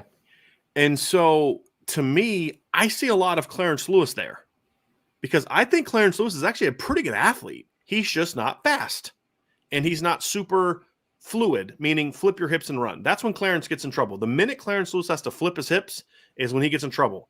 He's a lot like you mentioned Cam Hart. When Clarence can keep things in front of him, he's a pretty darn good football player. What position in this defense does that sound a lot like? Safety, right? And so, to me, Ryan, if you can have those other guys emerge and then you move Clarence, now you're using your depth at corner to now benefit you somewhere else. It also benefits Clarence, because I'm telling you, if Clarence moved to safety before spring starts or midway through spring, I'll be shocked if he's not starting next year. And him and Xavier Watts are battling for who's your best safety. Now, all of a sudden, you have Ramon Henderson, who's more of a rotation guy, that you can put him in and play to what he does well. And then DJ Brown's more of a rotation guy. Now, all of a sudden, your safety position becomes a strength. Because here's why it's important, Ryan. You look at the numbers last year of the corners, and we talked about how good they were and how productive they were, and how their yards per attempt allowed was the same exact yards per attempt allowed by that dynamic group that they had in 2018. Here's the problem. That dynamic group in 2018 that allowed 5.6 yards per attempt, that was also the yards per attempt allowed by the entire defense. This group allows 5.6 yards per attempt, but the yards per attempt allowed by the entire defense was 6.5, because your safeties and your linebackers were getting beat a lot more, especially the safeties. All of a sudden, if Clarence Lewis is playing safety, I promise you the pass game production against the safety position goes down. If Xavier Watts and Clarence Lewis, you're starting safeties. But you can't do that and then weaken this position. You can't weaken this strength. You can say, hey, look, we know we've got a strength here and we'll figure something out over here. But if one of those guys steps up, I think it's impressive. So I think, number one, Jaden Mickey's got to step up. Jaden Mickey needs to have a big freshman to sophomore jump, because he has to be that third guy. He has and I think the addition of Thomas Harper is going to be really good for Jaden Mickey, because now Jaden doesn't have to move to slot. He can stay outside and work on becoming that third guy that allows Notre Dame to do a lot of different things. A cornerback allows them to have a better rotation, allows them to kind of maybe match at times. If teams want to go really fast and tempo, you can put a third corner on the field and do some things with it where it's not a true nickel. So I think Jaden Mickey, first and foremost, needs a strong offseason to kind of back up what we thought the potential that he brings to the table. That's Sure. key number one, Ryan. Yeah. Now, and I think the great note, too, on Clarence Lewis is also you have 3 talented safeties coming in, 2 as early enrollees in the 2023 class as well, Don Schuler, Ben Minich, but it also that might save them from being forced into duty a little earlier than you would want, right? Like those are probably guys that you want to ease in a little bit, let them develop in a strength program, all that good stuff. I'll tell you what, too, Brian, there might be some interesting things that could happen with Jaden Mickey on the field, too, where if you had him and the 2 outside corners on the field at once, you might be able to mix and match matchups inside at times, too. It's like, a quicker slot, Jaden Mickey's got him. Oh, there's a bigger, there's a tight end or a big slot inside. Maybe Cam Hart follows him inside instead of, just kind of match him with a smaller Jaden Mickey. So this is a game, whether it's college football or the NFL now, where teams are going to try to press and create one-on-one matchups, and they're going to try to take advantage of the space game. 2 corners isn't going to do it, man. I mean, you see teams in the NFL now where they're drafting number 3 corners in the late first, early second round because they understand how important that is, because you're going to get times where you're going to get 3 corners on the field at once, where you're going to have to rotate heavily. And we already talked about Cam Hart too, right? Where he's had some injury stuff. He's had some durability stuff. So you need to have a guy ready to go just in the worst case scenario as well, right? So whether that is Jaden Mickey or whether that becomes Chance Tucker or Ryan Barnes or one of the freshmen, Christian Gray, whoever, I 100% agree with you in the sense that Notre Dame needs a couple guys that need to step up behind these dudes, because whether it's an injury, inconsistent play, or the ability to create matchups for your defense, there's going to be opportunities where there's going to be times where you need a 3rd corner, where you need a 4th corner that can play. And you can't have the drop off being from, hey man, we have a freshman All-American on one side from last year. We have a really talented corner that's probably going to play in the NFL on the other side. But then after that, if one guy goes down for a couple plays or isn't playing their best football, we don't have a guy behind him that can give us reps or give production. And I think that that's the biggest thing for me, is that it's a matchup dictated game today.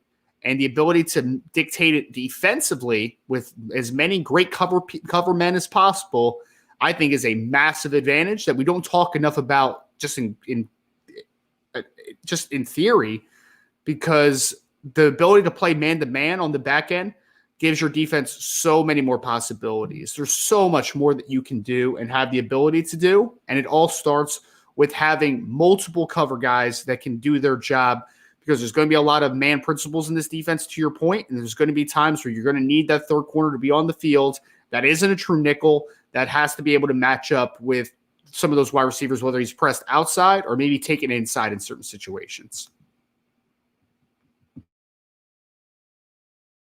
Let's just say that you feel good enough at corner that, look, Benjamin's a star, but we need to give him a breather at times, and we need to get, let's just say Jaden Mickey's the number 2 behind him, just for argument's sake. Or Cam Hart. Let's use Cam Hart because Jaden was probably more of a field guy this year. Let's say you look, Cam Hart, he's had some injuries, he's long, we want to just give him 12 snaps a game. Just 12 snaps a game where we're going to take him off the field, right? That's it. That's a pretty low number for a rotation guy. All of a sudden, you look at the end of the year of the regular season, you've now taken 144 snaps off of his legs and shoulders, right? Same thing in the boundary. Now, all of a sudden in November, your team is fresh. Now, all of a sudden, you go into the postseason and your team is fresh. Let's be real about something. The TCU that Georgia got is not the TCU that got to the championship game. They had no gas in the tank, none, right, because they didn't have the depth that you need to really be able to go out and do that, because number one, they played in so many close games, but also number 2, because you didn't have anybody else. You had to play those guys. You look at their starting cornerback this year, Ryan, in 15 games, he played over 1,000 snaps. It's a lot of football, even for a skill player. That's a ton of football. And on the other side, too, in that TCU-Georgia conversation, Georgia has a great rotation where they're able to get so many different guys because they have that depth, right? They've created that depth, and that keeps them fresh. It's not that Jordan Davis can't play more than 40 snaps a game. It's that he didn't have to play 40 snaps a game. It's a huge difference. Right. And so that's the thing is if you can have that, all of a sudden that has a big impact on what you're doing. And, you look at Georgia, for example. Georgia and TCU played the same number of games this year. TCU had, pull it up here real quick. TCU had 5 guys that played 900 or more snaps and 6 guys that played 800 and more snaps. 5 guys that played 900 or more snaps. Georgia had 0. They had, let's look at it. They had 8 guys on that defense that played 600 or more snaps. Georgia had 7, but only 4 of those guys played 800 or more. 3 of those guys were in the 600s. And, part of that is because you're blowing more teams out, but the other part of it is because you can play more guys, which means you can keep guys more fresh. I think there's a part of it, but it can't just be, let's say Jaden Mickey does break out. It's not enough. You need at least one more guy that says, you've got to play me. You've got to play me. I'm too good not to play. I'm ready. I got to play. And a guy that I'm keeping my eye on this spring to potentially be that guy is Chance Tucker. I think Chance Tucker, and I've heard a lot of good things about Chance Tucker from people at Notre Dame. And the problem is he just is back. He just happened to be playing a position that got manned by one of the 10 best cornerbacks in college football last year as a true freshman. And so I've heard a lot of good things. His attitude during that whole thing was great from what I'm told. He understood. Because I've said this before, guys don't mind being a backup when they can look out on the field and be like, that guy is really good. Hey, I get it, right? That's a dude. But you want to have a role still. And so for me, Chance stepping up this offseason and kind of forcing himself into the rotation where you can feel comfortable putting him out there for 10 or 15 snaps a game, no matter who you're playing, to give Benjamin a breather, really is that move that could solidify this. Because right now, Clarence Lewis is your backup to Benjamin Morrison. If Benjamin goes down, Clarence Lewis is that guy.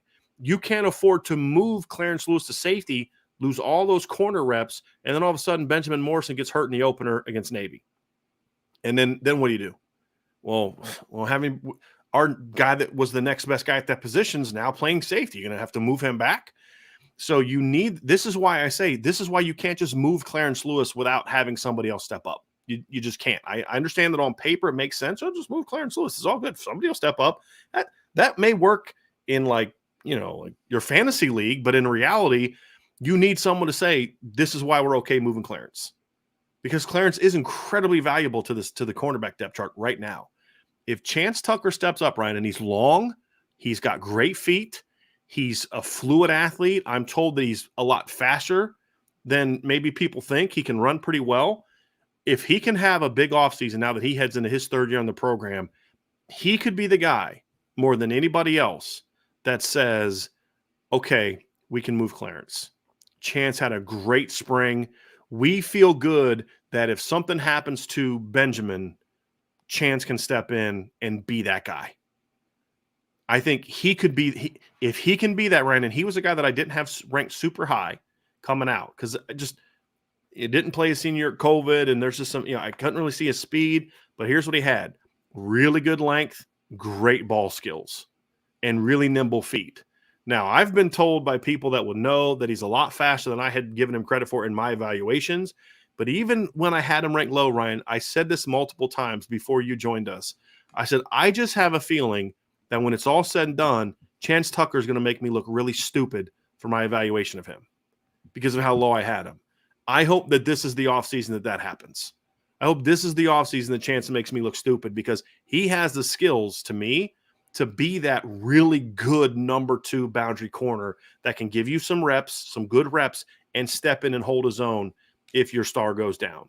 So if he steps up, now all of a sudden, if you're Mike Mickens and you're Chris O'Leary and you're Al Golden and Marcus Freeman, y'all are having a real serious conversation about, is it time to move Clarence Lewis to safety?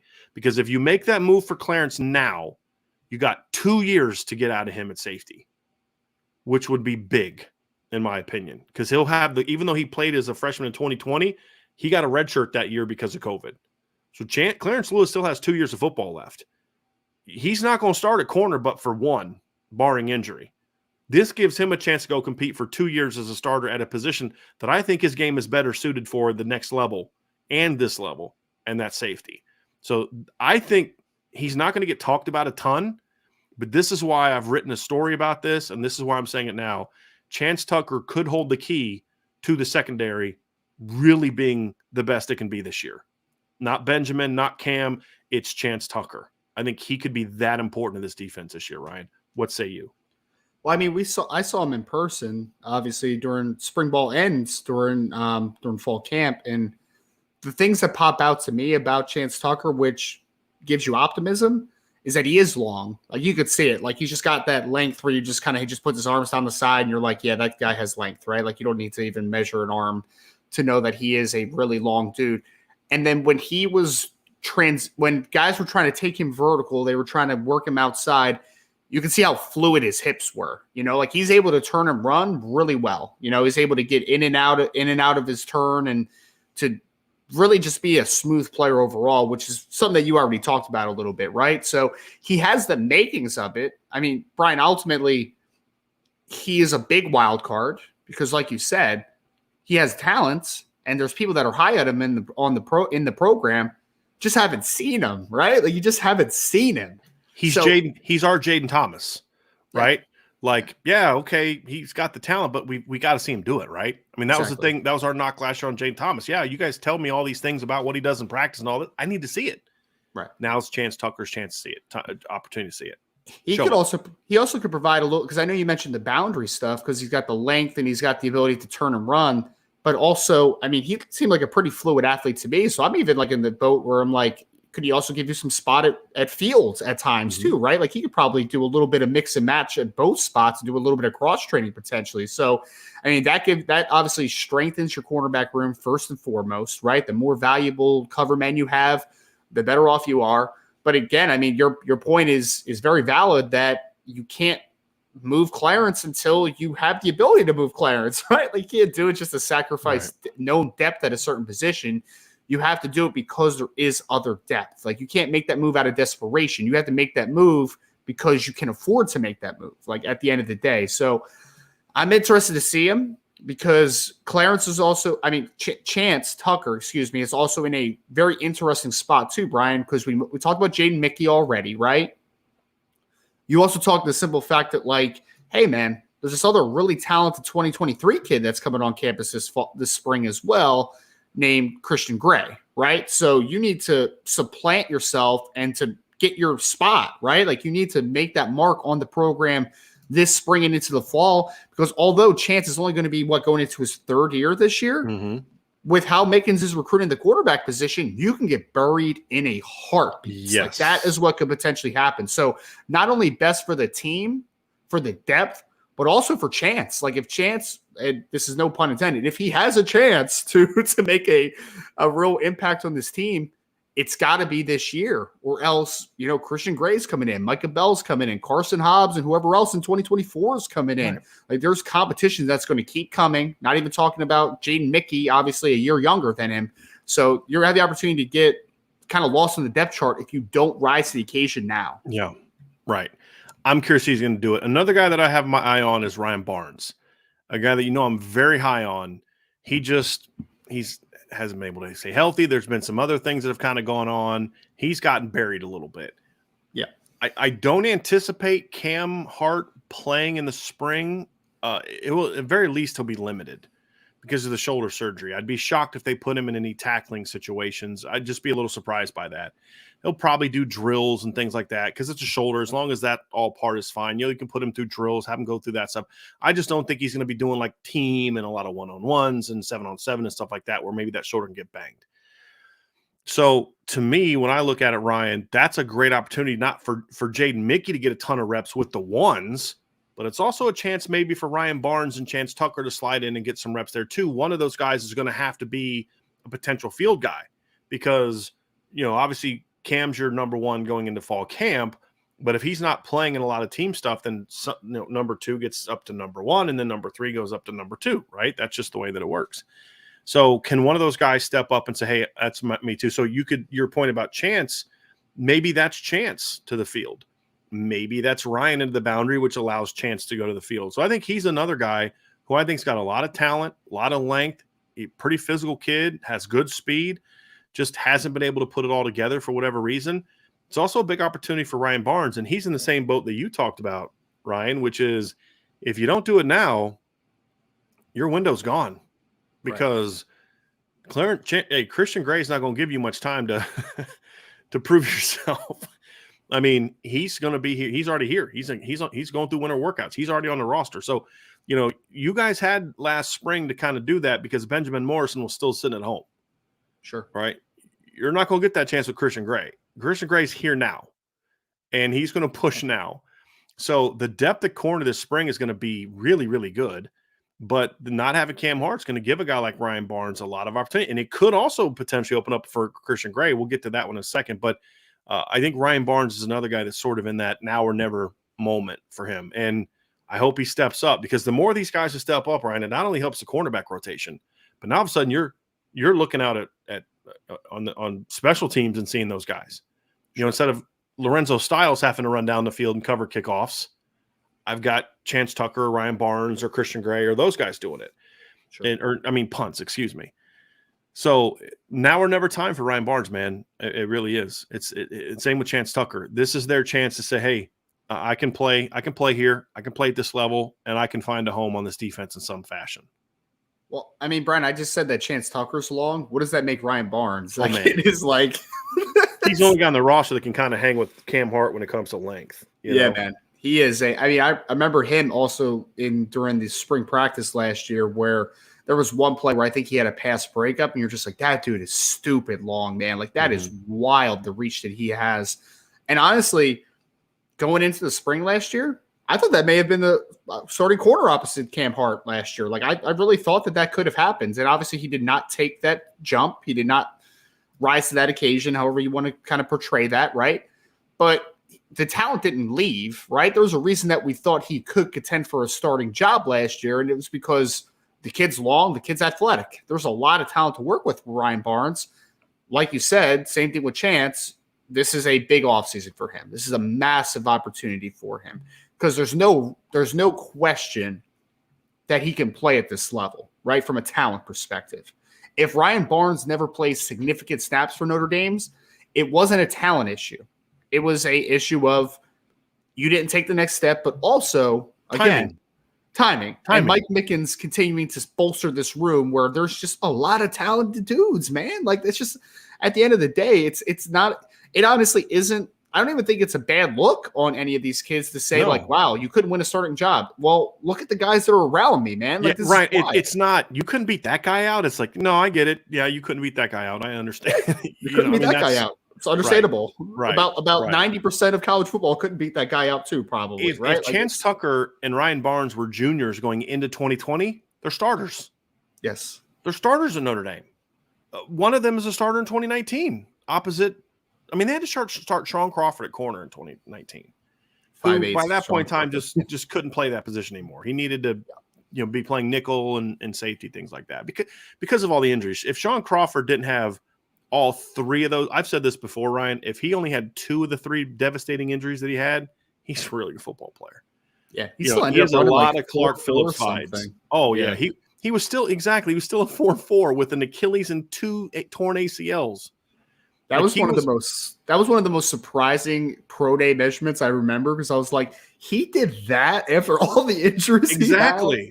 Imagine what he could have been had he, and it happened right away. He tore his ACL his first fall camp.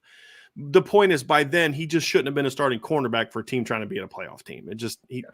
There were better places for him, which is one of the sadder situations. And you know what? I love how he that kid, 90% of people would have quit after the second devastating injury that he had.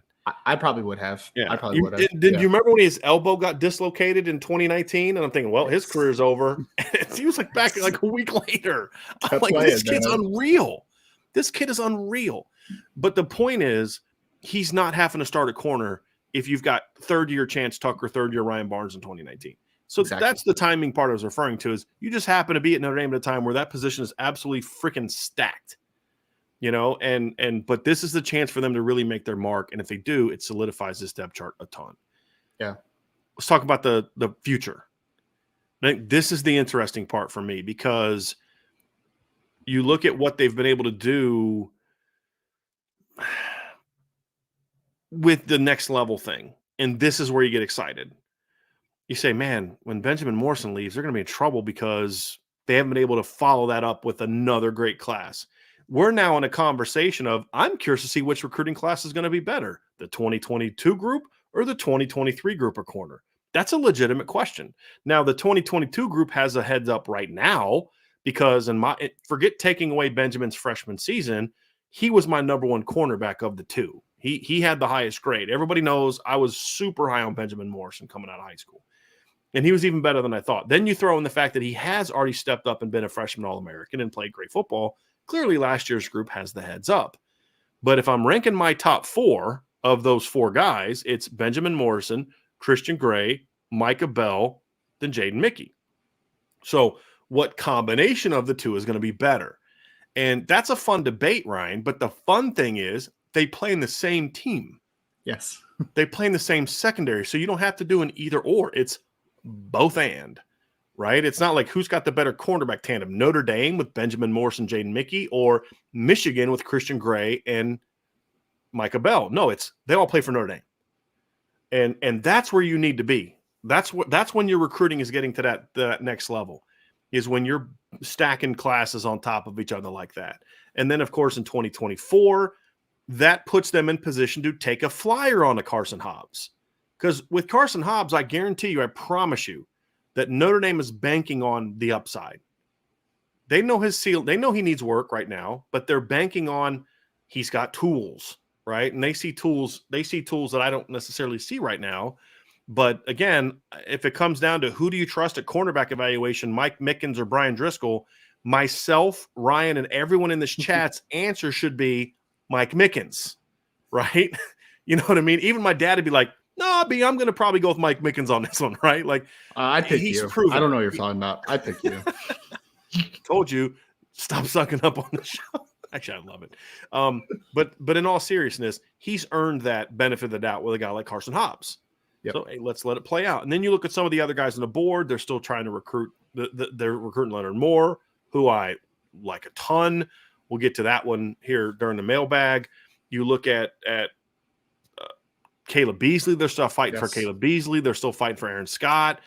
You know, and hey, he committed to Tennessee. Mickens is like, I don't care. You know, we're going to still recruit him. Chad Bone's like, I don't care. We're still going to go after him. So the future certainly looks bright. And if you're able to get into a situation, Ryan, where your production on the field can be what we hope it is, and their cornerback tandem is one of the nation's best, it starts making Mike Mickens' job easier and easier when it comes to recruiting the cornerback position. Now, he's never going to be someone that just looks at rankings and says, oh, give me the 5-star. He doesn't care about that. He wants the guy that he thinks can be a 5-star in college. That's why he went after Benjamin Morrison. Because I'll tell you a little dirty secret, Ryan. Notre Dame liked Kamari Rogers a lot. He was a top, highly ranked kid, tore his knee up as a senior, but before the knee injury, ended up going to Miami. He was very high on my board as juniors. Now, Benjamin Morrison passed him as a senior, but as juniors, I had Kamari Rogers actually slightly ahead of Benjamin Morrison. That's how it tells you how much I like Kamari Rogers. Notre Dame did not like Kamari Rogers better than Benjamin Morrison. They had him either here. Some people like Benjamin Morrison a little bit more. They wanted them both, but that's how high Notre Dame staff was on Benjamin Morrison. They didn't care about rankings. They saw a guy that could play. So it may not manifest itself in 5 stars because I don't think Mike Mickens cares about that. Give me a Benjamin Morrison over a 5-star any day of the week because guess what? Benjamin Morrison is a 5-star. And that's the way they look at it. So the future looks as bright at cornerback, Ryan, as it does anywhere else because you're recruiting well. You've got guys coming down the pipeline, Christian Gray, Micah Bell, Carson Hobbs, potentially adding a Leonard Moore. Hopefully they can flip a Caleb Beasley type of guy, and then it just starts building and building and building. So as long as they can pony up and do whatever it takes to keep Mike Mickens here as long as possible, the future cornerback for Notre Dame, Ryan, looks incredibly bright beyond Benjamin Morrison and Cam Hart. Yep. And I mean, you're not just bringing in a bunch of guys that are good football players but aren't incredibly talented dudes either, right? Like you're getting good football players who are also very physically talented. I mean, Notre Dame has a chance, and I don't think this is hyperbolic at all, to be a little bit of an NFL pipeline over the next few years. I truly do believe that because you look at what Cam Hart could be to the NFL next year during the cycle, what Benjamin Morrison will undoubtedly be in the next 2 to 3 years, depending on when he decides to come out for the draft, depending on what a Christian Gray is going to be, the Micah Bells, the Carson Hobbses, hopefully a Leonard Moore, hopefully a Caleb Beasley. Like when you have those types of players, it's very easy to project them to not only being really good college players, but also they have some NFL traits, right? Like that, they look like NFL players on the hoof. And when you have that, I think you have an opportunity to really start to create a pipeline on your team that hasn't really been there in some time. Like I know people always talk about, going back to the Todd Light era and into the 90s of like the great cornerbacks that Notre Dame would put out, and I know that they put out a string there of like some really impressive corners. Well, those times have not been for some time at this point, right? Since then. Yeah. And you need to get back there because that's one of the spots that when you look at 2020 against Alabama, for instance, right? Where did Alabama have the biggest difference in terms of talent? It was on the perimeter. Yeah. It was on the perimeter. Their corners and your nickels could not match up against Devonta Smith. And that's not a big knock because not many teams could. But the fact of the matter is, it was a mismatch. It was too wide. The margin was way too wide especially for a playoff game. Like that should not have been that wide of a margin, right? And that's where you need to get back to. Notre Dame is going to recruit well at offensive line and develop that position. For the most part, and although it needs to get better moving forward, but historically, Notre Dame does a pretty dang good job at defensive line, usually, right? Linebackers are usually a strength. I know they really weren't last year, but they usually are. Wide receiver consistently and cornerback are two spots that need to get better. And cornerback is getting better in a leaps and bounds. Last year was really good. 2023 could be better. And then for the foreseeable future, you're just kind of sitting here and saying, as long as Mike Mickens is a part of this program and as long as you keep recruiting and developing the way you are, there is no reason that Notre Dame can't be one of the best cornerback developers over the next few years in college football. That's how much talent you're bringing in, and that's how you are developing your talent right now. I mean, Ryan, you go back and look at the stretch they had back in the 90s, we were talking about, right? And it started with Todd Light. In 1991, Todd Light got drafted number 5 overall in 1991. And then the next year, 1992, you had Rod Smith, who wasn't even a full-time starter going round 2. Then in 1993 draft, Tom Carter goes in the first round. Then you go into the 1994 draft, right? And they had basically like 3 corners drafted that year. You had Jeff Burris going round 1, who's a safety and partly moved to safety because he played corner early in his career. You had Willie Clark was a 3rd-round pick. John Covington was a 5th-round pick who barely even started.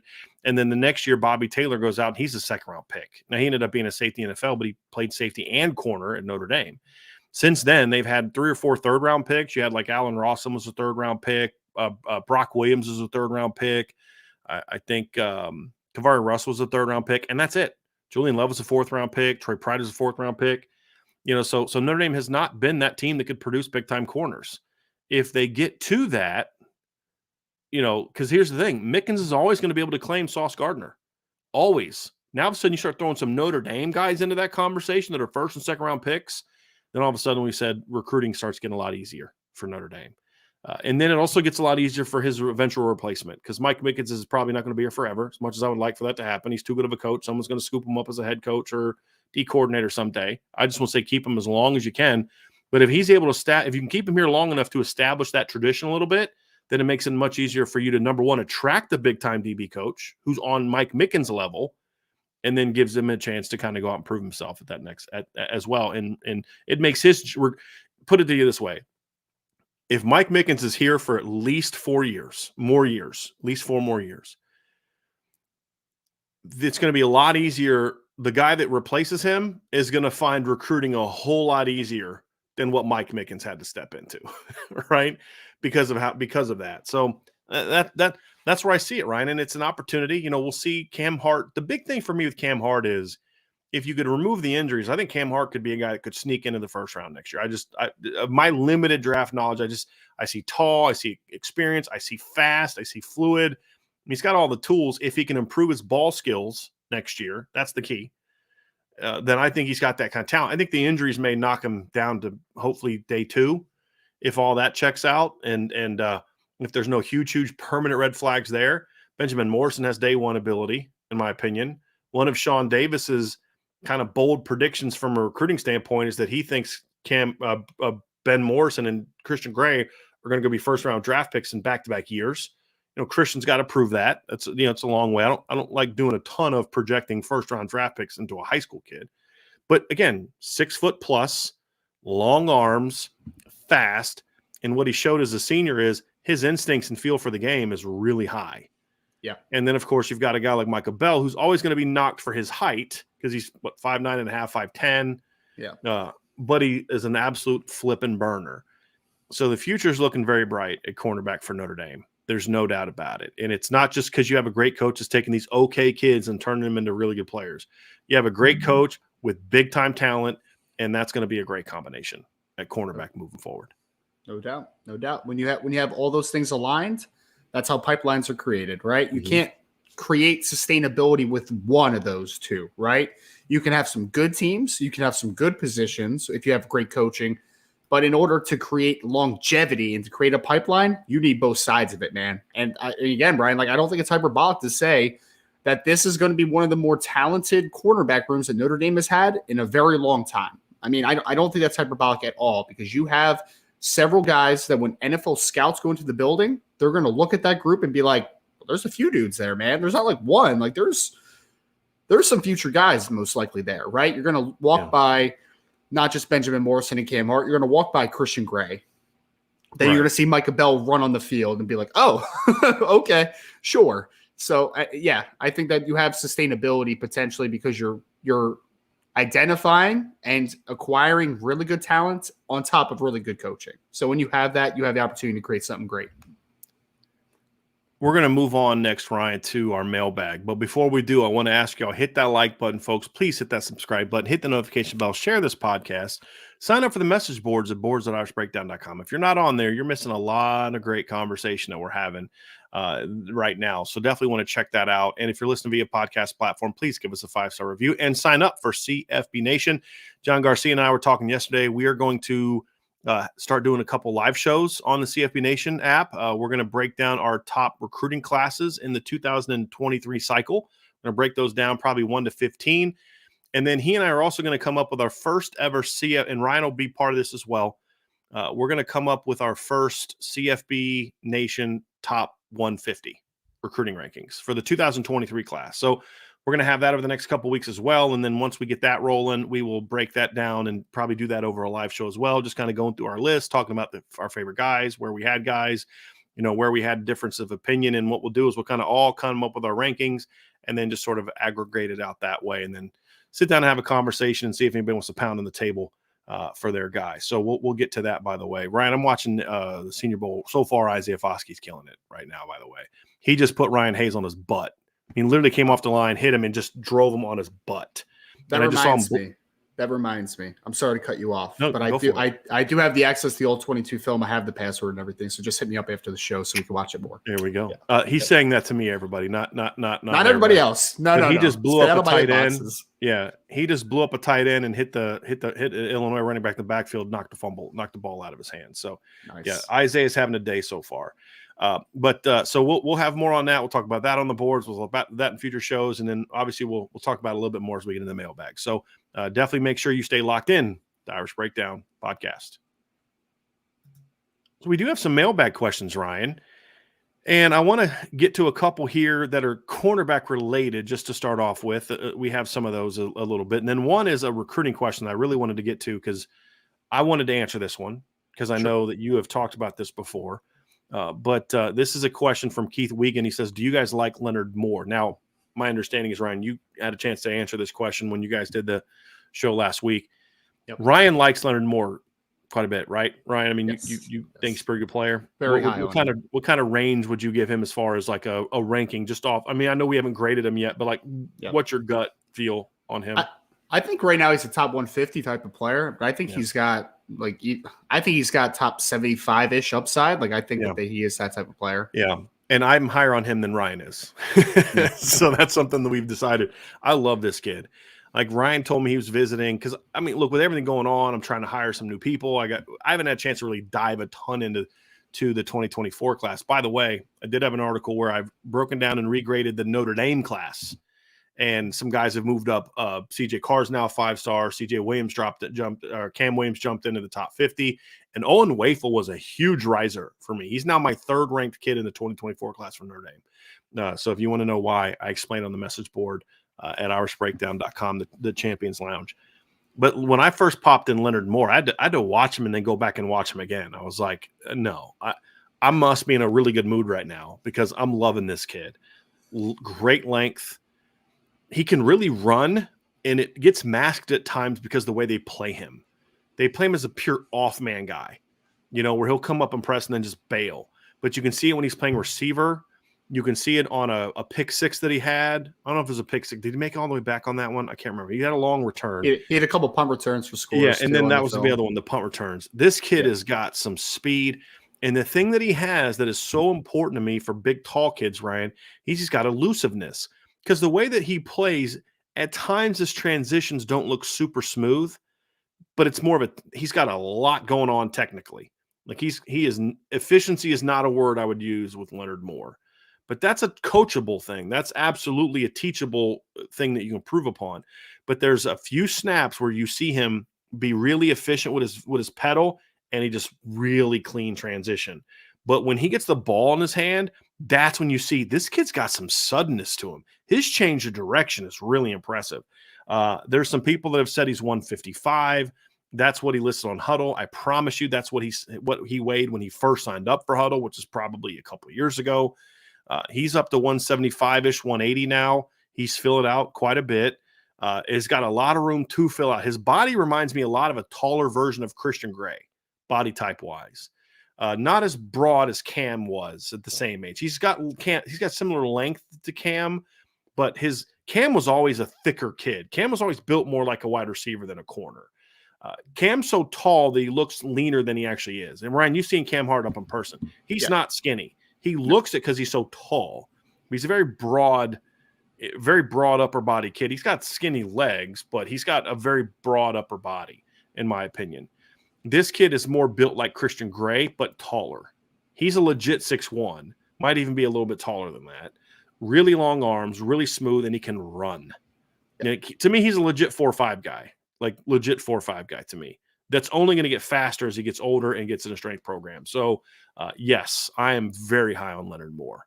Very high on Leonard Moore. So, to me, he's a guy that if he wants to come now, you take him now. Yes. And then just say, okay, we got him. Now we're just going to try to land Aaron Scott or flip Caleb Beasley and call it a day. And you feel pretty darn good about it. Brian, if he was in the program right now with what we know, he would have some of the highest upside of any cornerback in that room, man. The thing that got me with him, which was was kind of eye popping, because first and foremost, the length. If he was on Notre Dame's roster right now, he might have the longest arms of any cornerback on the roster. Like, he has some silly length, man. I wouldn't be shocked if those are like 33-inch arms. Like, it is ridiculous to watch on film. But the thing that gets you so excited, because he's long, he can turn and run. Like, those things you kind of expect a little bit, right? Because of his body type. I did not expect him to be as quick as he is. I did not expect him to change direction as well as he does. I mean, he plays in a lot of off-man coverage, a lot of zone, but you see when he plants and goes, he can get out of his breaks incredibly quickly, out of his pedal. And there's some plays where he breaks up passes coming downhill where I'm just like, that's different, man. That's really different. It really is. So when you have all those things together, upside is immense, man. He could be a really good football player on the next level. Notre Dame obviously is in a good spot with him. We expect that things to keep trending in the right direction, and hopefully they're going to be able to land him, obviously, because he's a really talented football player.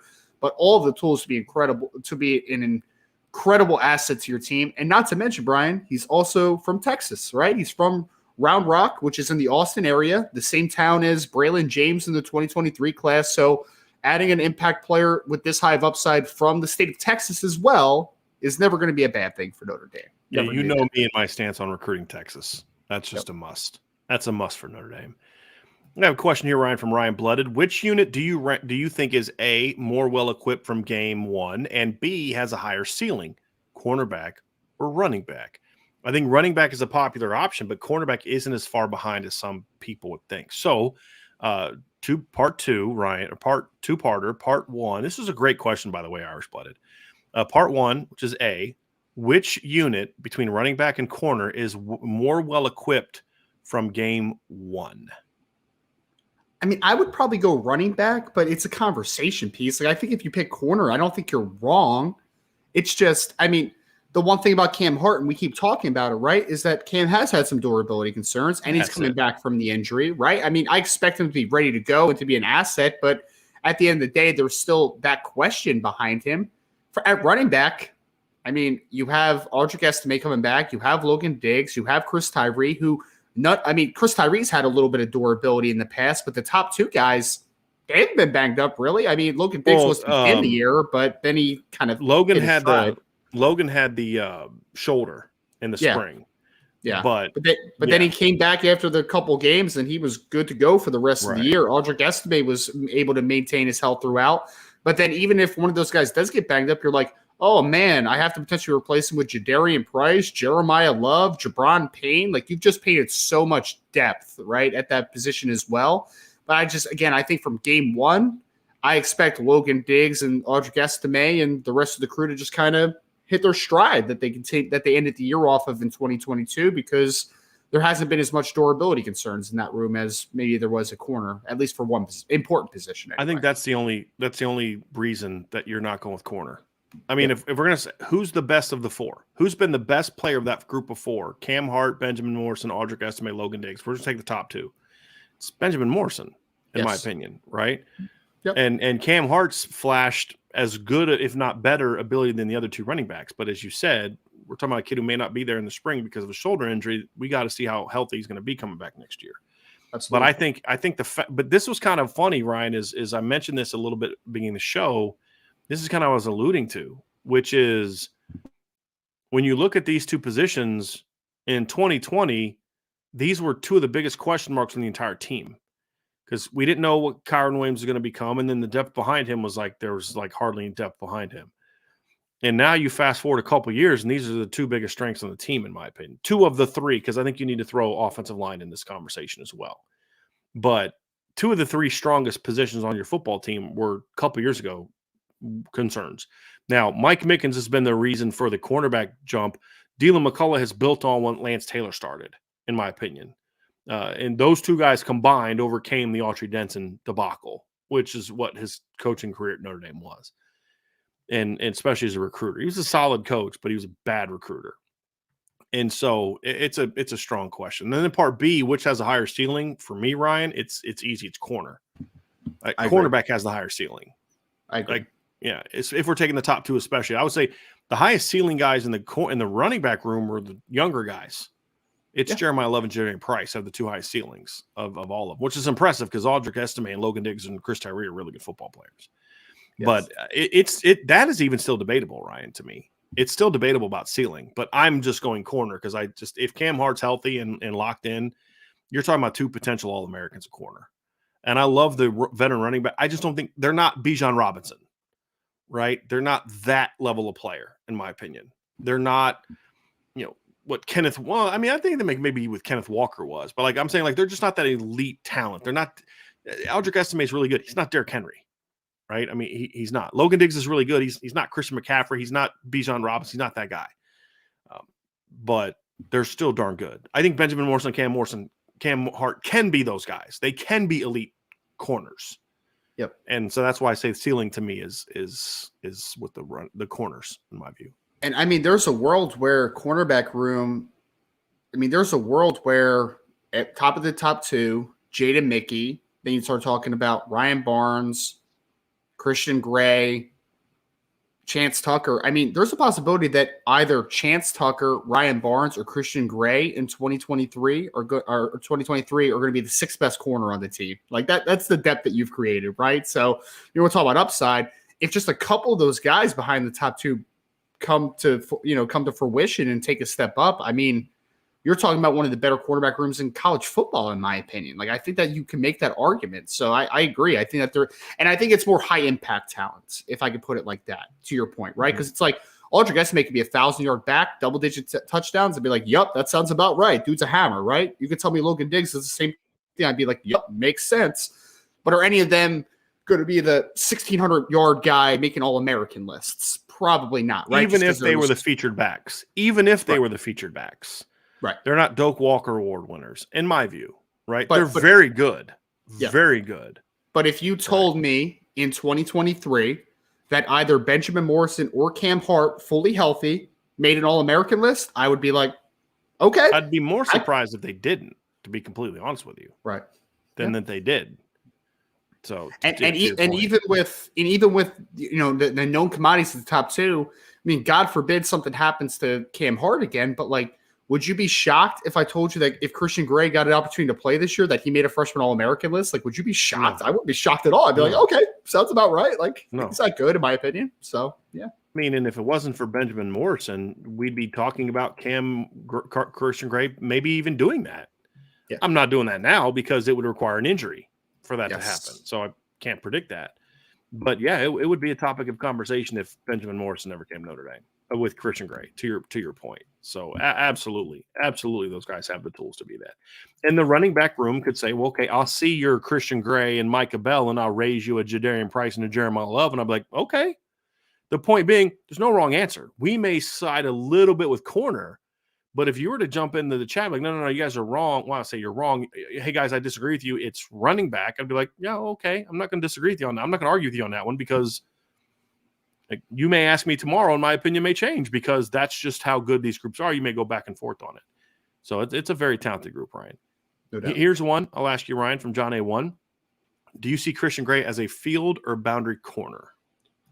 I think that he has some traits that could work both, but I personally see him as a little more of a boundary corner earlier because I think that he has that long body type that's able to quickly transition and work vertically, right? Like that's what I think of as a boundary corner is there's some physicality to his game, but also the ability that there's going to be times where you're matched one-on-one into the boundary, right? Where you're going to have to turn and run with dudes in the field. You can play a little more off. You just have to navigate space a little bit better. You have to have kind of more of a twitchy type of profile. I think Christian also has a little bit of twitchiness and ability to change direction, but I think personally, at least early on, he's a boundary corner to me just because of the length, physicality, and the ability to turn and run, in my opinion.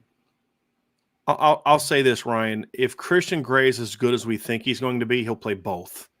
And what I mean by that is if he's as good as we think he's going to be, then he probably replaces Cam Hart next year in 2024, and then slides over to replace Benjamin Morrison when he leaves after the 2024 season. Yep. And then right, for 2025. You could start almost playing left-right instead of field boundary at that point. Yeah, you really could. Really could. Yeah, I mean, you can do that now, I think. You can do that now. But I think Christian has even more natural – because I think the problem with Cam Hart as a boundary guy, and this is why they didn't keep him there at the beginning, is because he doesn't play the ball incredibly well. You got to have great ball skills to play corner. And I think Christian has more of that from a proven standpoint than Cam does. So that would be kind of the reason why I would say even more so you could play both. But if they wanted to go both now, Ryan, I would be like, hey guys, I don't know if you want to do that. I don't know if that's going to work. Right. Like, all right, cool. Do it. Let's do it.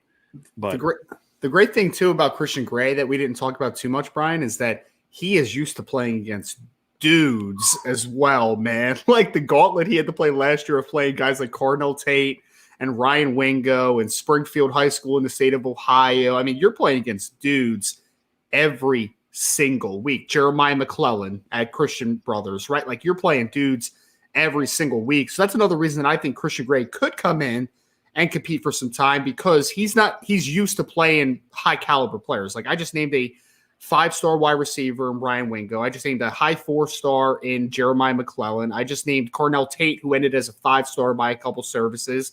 Like he was playing against dudes all season. And honestly, he shut down Ryan Wingo, man. He had a tremendous game against St. Louis U. So he didn't give up hardly anything against IMG either. They pretty much avoided him most of that game, if I remember correctly. It's a good idea. I think they called like one ball on him, I think. Yeah. Yep. He went out, and he also went against Aaron Scott. Yes. Because Aaron Scott plays receiver for Springfield, and that's who they opened the season up against. So, yeah, he had a very, very competitive season. So you're correct. He is battle-tested. There's no doubt about that. Also went against Christian Brothers and Jeremiah McClellan. And there was my favorite clip of the year this year was that one where Jeremiah Love had that long touchdown run and he kind of starts to coast. And all of a sudden he sees Christian Gray coming at him and he's like, I better speed up a little bit and get in this end zone because this dude is moving. Right? Yes. This dude is trucking. That was one of my favorite clips of the year. Here's a question from Archer452, a resident Ohio State fan. He says, mailbag, how deep do you realistically think the cornerback room will be? Do you feel good about 2 deep, meaning top 6? So I think he's kind of looking at it from a nickel standpoint as well. If we're going to talk about this from your question, Ryan or Archer, then obviously we have to throw into the fact that one of the nickels is not a corner. He's a safety. That's Thomas Harper. Yep. So that's your projected starter at the slot. So then the answer is the 2 outsides and then the nickel. So do you feel good about your 1-2 field boundary and then your 1-2 in the nickel? To me, Ryan, I feel very good about my 2 deep, how I project the 2 deep to play out. I think it's going to be good. Is it going to be great? That depends on, as we talked about earlier, Chance Tucker and Ryan Barnes. Sure. That's kind of the thing for me, Ryan. So the way I look at it is I feel good about the starters, feel great about the starters, and I feel confident that Jaden Mickey's going to have a really nice sophomore season. I think he's going to continue to grow and, learn from the times he got beat this year and say, like, okay, I can't bite on double moves as hard as I did last year. I got to be more patient as a player, right? And if he can learn that, he'll be fine. I feel good. If Clarence Lewis is your boundary safety number 2, you're solid there. Clarence Lewis played a lot of football. I don't feel great about it at that point in time because then you start getting into, well, Clarence is kind of your number 2 at boundary and nickel right now. And that's why we say, to get to your specific question, Archer, for me to feel really great about the 2 deep across all 3 positions, we need one of those younger guys to step up, if not 2. And so to me, that's the key, because if 1 steps up, then you're moving Clarence to safety, but then Clarence becomes your safety nickel, in my opinion. So now Clarence is maybe a starting safety, then potentially a nickel guy as well. If you're like if Clarence is your starter safety, there's some looks if Thomas Harper goes down where you slide him down and you've got Ramon and Xavier behind him there, right? So yeah, if Chance Tucker or Ryan Barnes or Christian Gray or ideally 2 of those 3 has a really good offseason, then I feel great about where they are in the 2 deep. Okay. Right now, I feel good about the 2 deep, but you just need a couple guys to come out this spring and really step up that next level for me to feel great about it. Sure. And I mean, you're counting on a couple guys to step up out of 5 or 6 behind the starters, right? So yeah, 5 or 6 behind the starters, not including the starters. Yeah. So right. I mean, you're thinking about 2 out of 5 or 6. You have to like your odds there, right? I mean, you have it's pretty 8 unlikely. corners, Ryan. Right now, you have 8 legit corners. You have the 2 starters, Clarence Lewis, Jaden Mickey. You have Chance Tucker, Ryan Barnes, Christian Gray, Micah Bell. Yep. Think about that. You have. I mean, you would just law of averages say you have to like your chances that at least 2 are going to be good football players, right? Like you don't need them to be phenomenal. You don't have to be Cam Hart and Benjamin Morrison. They need to be good players. They don't have to be that good. Yeah, they need to be good quality depth. So 2 out of 6, I think you feel pretty good about those chances. I mean, if you only got 1 guy to step up out of the group or none, like that is an anomaly, right? Like you usually have a couple guys that step up. So as long as a couple step up, I feel good about 2 outside guys. Obviously, I feel great about those guys. I mean, we've talked a ton about that. Thomas Harper's going to be an interesting player, right? Because if he's able to do what we expect him to do and be a good player in that inside of nickel, that takes care of the spot. I guess my question, Brian, and one that I don't 100% know the answer to, because I don't know if Notre Dame necessarily does either, is I know you mentioned Clarence Lewis potentially playing that spot, but second nickel, is that definitely Clarence? Is it Jay Mickey potentially? Like, I think there's a couple possibilities of who that number 2 is at the nickel position. Right. Could that be where Christian Gray maybe slides in as a true freshman? It's possible. Right? Yeah. Like if Chance Tucker has a good offseason and Jaden Mickey has a good offseason and Ryan Barnes has a good offseason, all of a sudden you're like, dude, we want to play Christian Gray. He looks really good, but where are we going to play him? There's a spot right there. You can maybe slide him into. So I think that's the biggest question mark of the spring in the secondary, beyond who steps up next on the outside. The next biggest question mark, which you could argue is 1B, not 2, is what's the depth at nickel? Because there's not a lot of natural slots right now on this roster. in my opinion, for Notre Dame. There's no other Tariq Bracy. So are they looking to have more safety types there? Are they looking to have bigger corners there? Right. I don't know the answer to that, to be honest with you. And I think who we see them line up in the nickel after Thomas Harper this spring is going to tell us a lot about that, in my opinion. And another guy that could potentially play some nickel, maybe not in 2023, but in the future is Micah Bell, who's not an early enrollee as well, right? So that's kind of another question that you have. Yep. I'd be curious if they look at Ryan Barnes there. Long safety type, physical at the point of attack, can run, rangy. Yep. You know, awesome.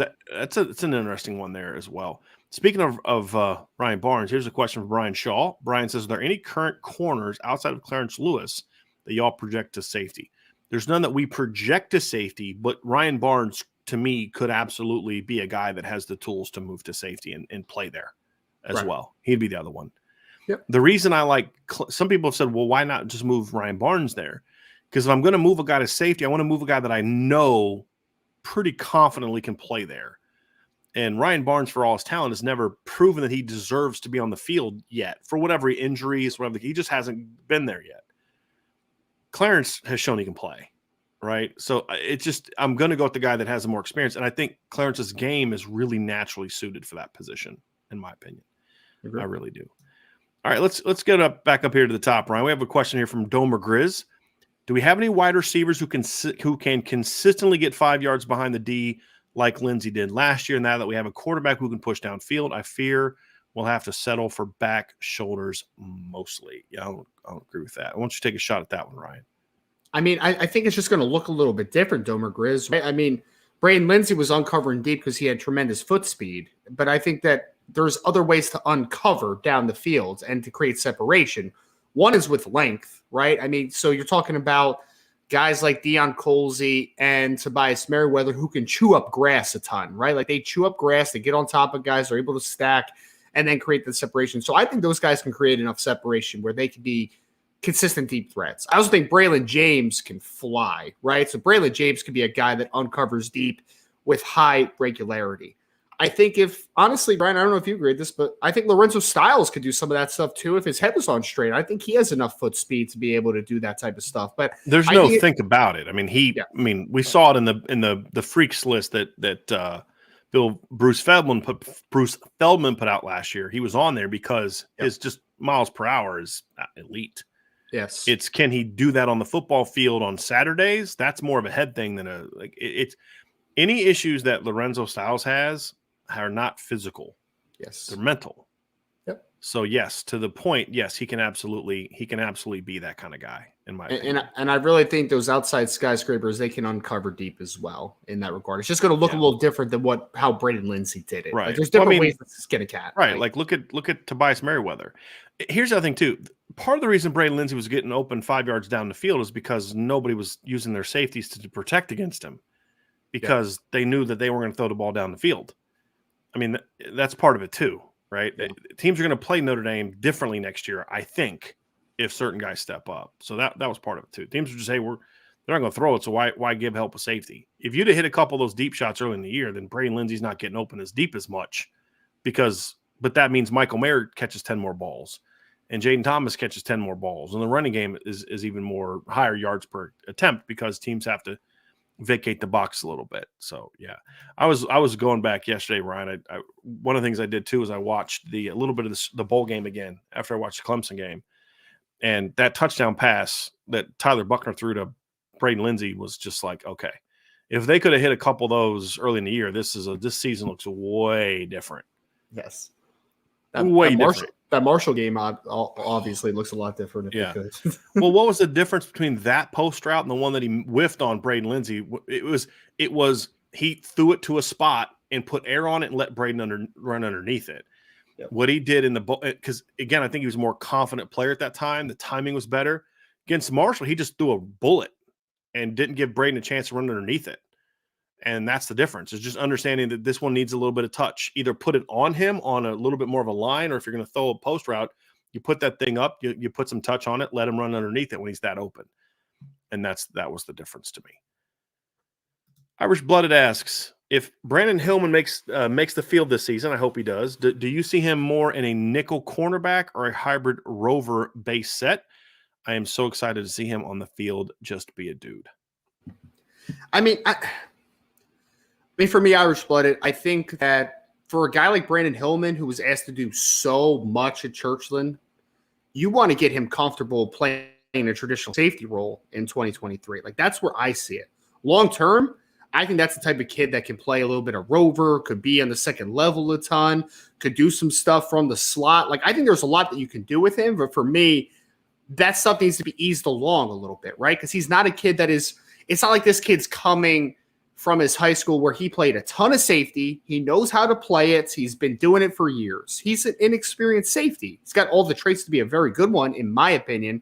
But I want to get him acclimated to the position, right? So – playing boundary safety or playing field safety, boundary safety, whatever he ends up playing as a freshman, I want that to be what he's used as a freshman. Because I think that if you try to expand too quickly, you're going to potentially overload him a little bit. Because I just don't think he's played enough at the safety position to just throw all that on his plate. I need him to get comfortable as a freshman, in my opinion. Yeah, I'm curious who he's going to. I think early on, Here's the thing, right? Is you have to determine early on where do you think he's going to play for his career. Do you think he's a back end safety, or do you think he's more of a hybrid guy? Because if he's more of a hybrid guy, then we kind of have our nickel answer, right? I mean that could be it, or potentially have your nickel answer. That could be it, where he is that hybrid rover safety kind of guy that we thought we liked him at early on. If you want to have him groomed to be a back end safety, then I think you need to play him there as a freshman, because that's the position he doesn't have a ton of experience at, in my opinion. And everything he did playing that position in high school was just on God-given ability. And so I want to give him that coaching. I think Brandon Hillman is a kid that early in his career, you need to give him some consistency from a coaching standpoint. Because to Ryan's point, he's never been able to play just a position on defense. He's just always been kind of a quarterback that did a lot of other things. I think he needs that, hey, let's really work with him early on at this position. And if he can play safety, then you play him at safety, and then maybe you move one of your other safeties down to the nickel if you need a guy there. But that's kind of how I see it. Unless you, again, so it just depends on what do you think his best long-term position is. And whatever you think it is, let him get work there in year one. And I think that's the other thing too, is if you're able to move Clarence Lewis because of the emergence we talked about, now it gives you the freedom to say, okay, really, what do we want to do with Brandon Hillman? And if you truly want to see him as a back-end safety, then you let him play there. But if you really think his future is sort of as a hybrid rover slot type of guy, then you can make that move now if you can get Clarence Lewis back there on the back end of the defense. Because now you have Xavier Watts, who's got multiple years of eligibility left, Ramon Henderson, who's got multiple years of eligibility left. You'd have Clarence Lewis, who has multiple years of eligibility left. You'd have Ben Minich and Adon Schuler have 4 years of eligibility left, and then DJ Brown, whose career's over after this, right? So you'd have 5 guys with at least one more year coming back, to where if Clarence Lewis does make the move, so now you could move Brandon Hillman. But right now, you can't move Brandon Hillman. There's just not enough bodies there to be able to not play him at safety, in my opinion. So it just adds to, again, why it's so important that somebody step up and allow them to move Clarence Lewis down back to the back end of the defense. I think that consistency is really important too, because he's not an early enrollee, right? It's not like he has a full spring into the summer, into the fall. Like, he's coming in the summer, going to do the workout stuff, and then he's thrown into the fire, obviously, in fall camp. So there's not going to be even like that extra time in the spring as well. That's why I think that we were both kind of uttering the same thing here, is that consistency with him is very important early, because he is a guy that needs to kind of just fill into one role and just see his game take off from there. Let's get to the next one here. John A1 says, my hope is the defense can be balanced all together in 2008, similar to 2018. The D-line linebackers and DBs were all really good in 23. We know the DBs are loaded, but will the linebackers and D-line play be really good as well? I mean, that's what you're looking for, right, John? I mean, you're looking for consistency always on all 3 levels, right? You want to be consistently good to excellent, like always, right? So you look at the defensive backs in general, as long as the safeties take a nice step up, I think that you feel really good about the secondary, really good. Based upon what we saw last year, I think you still feel pretty good about the defensive line. It's just Or are you going to get the average to good line from last year? Or are they going to be able to become a good to really good units like they should have been probably in 2022? That's my question. Linebacker is my biggest concern, though. That one it's still because last year's performance for the linebackers was not good, right? Like it just wasn't good. They had a couple good games here and there. As a unit. As a unit, it wasn't good, right? Yes. As a unit, you had a couple games where you're like, okay, that's what it needs to look like, right? Like North Carolina. Like that's what your linebacker unit needs to look like. Clemson. But I mean, as a early whole, in the game, Maris came up and just blew. You remember that play where he came up and he stunted and he just blew up the tight end and then made the play in the backfield? Yep. Like, so yeah, I'm jumping in it just because that's what made it so frustrating. Yes. Is because you did see those flashes.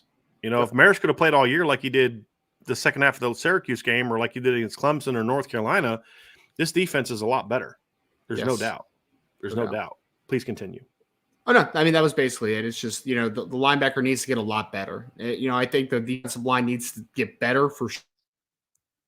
The one is I think that needs to take the most step up from a consistency level. Like it just was so the couple good games were outweighed a lot by the several bad games as a unit. And you really need to find a middle ground in that unit because it was just not good. And it was not up to Notre Dame standard in 2022.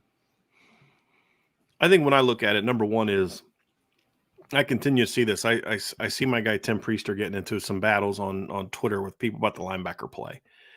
And it is really strange how people kind of put all of the whole group in because the group wasn't bad, then just they all suck and need to be replaced and not on scholarship anymore. I'm going to repeat it again. J.D. Bertrand was a good football player last year. He had a couple bad spots. He's got to still be a little bit more solid as a tackler. J.D. Bertrand was a good football player for Notre Dame last year. Jack Kaiser was a good football player in certain looks. The thing for him is they got to use him less and use him in more specific roles because he's just not a rover. He's not good enough in coverage to be a rover. But you get him closer to the box, he doesn't have the body to be a 60-snap linebacker as a Sam or a Will, in my opinion, Ryan. But he does good things there.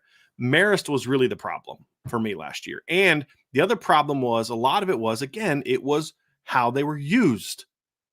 That was a problem. It was the uncertainty that they clearly were playing with a lot of the time was the problem.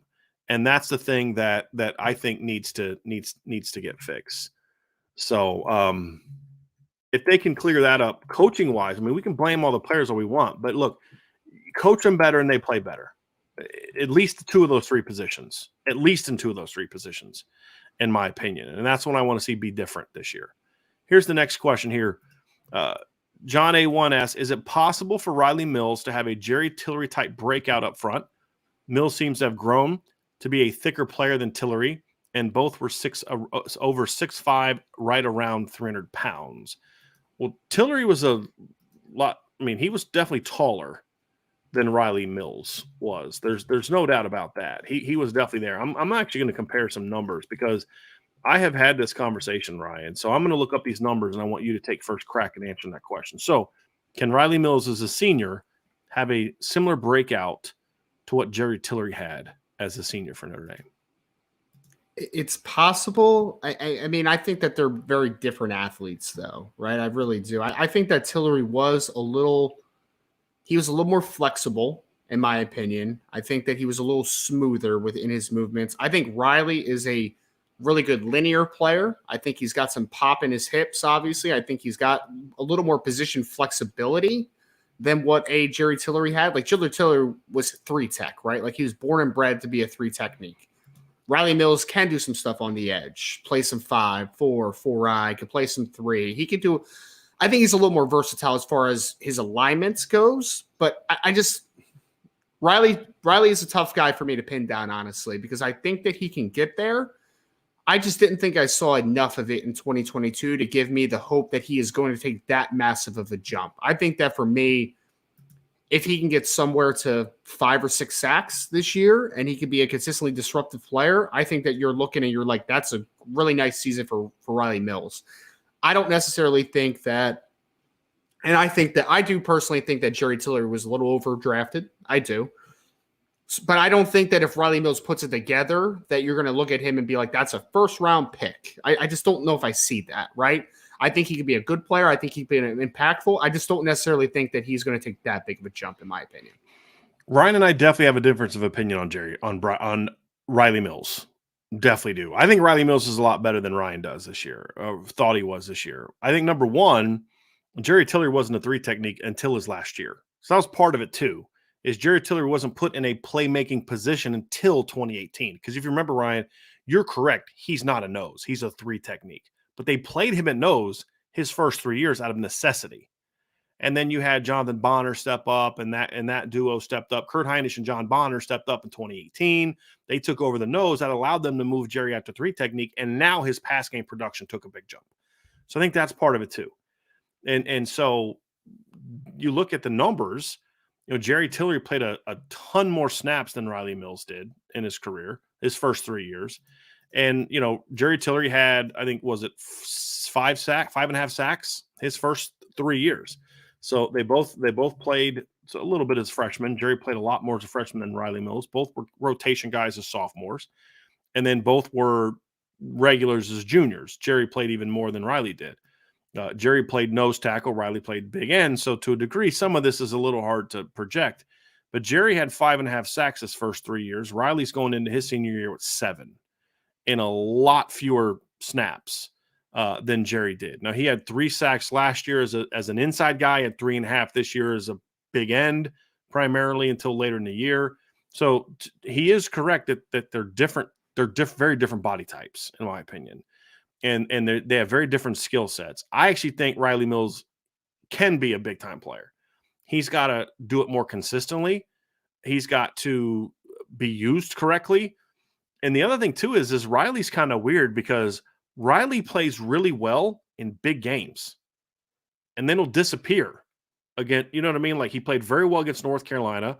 I thought he played very well against USC at times. I thought he played very well against Clemson. Last year, he was great against Wisconsin. I mean, you go into that game, and he dominated Wisconsin up front, and he's played pretty well in some big games. He just then you don't hear from him from 2 or 3 more weeks. And so, to me, I need to see Riley be more consistent. But I think he's a very strong kid. He's got great length. I think he's a kid that's got some initial quickness. He's got to improve his hand play, and he's got to improve his pad level. I think at times Riley can get high.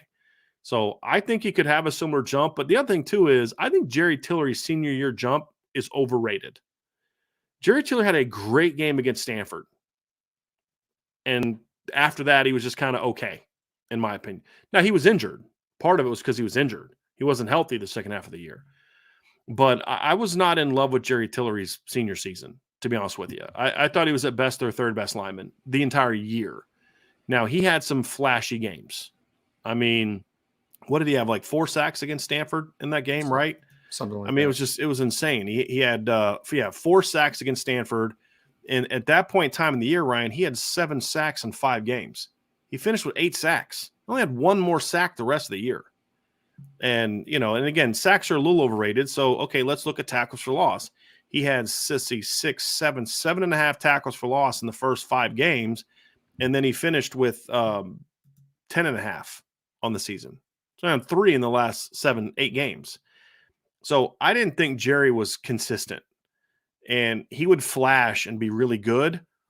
And the other thing, too, is Jerry was a pretty mediocre run defender at times in 2018. And that's where Riley has a chance to be better, in my opinion. Now, Jerry was a very natural pass rusher when he wanted to be. I don't think Riley's as natural of a pass rusher as Jerry is. But I think Riley is a more natural football player and has a chance of being an even better run defender if he can kind of take that next step. I mean, that's the thing with Riley. Is like you see it. You see the flashes of it. But it's just like, dude, give it to me more. I need it more. I need to see that more from you. And I think that's the one thing that him and Jerry have in common is when they're on, they're pretty good. But when they're not, you don't see them. You don't hear from them. So I think he could have that type of thing, but I'm not going to predict it because, as Ryan said, there's a big gap between – well, I think this is kind of where we are.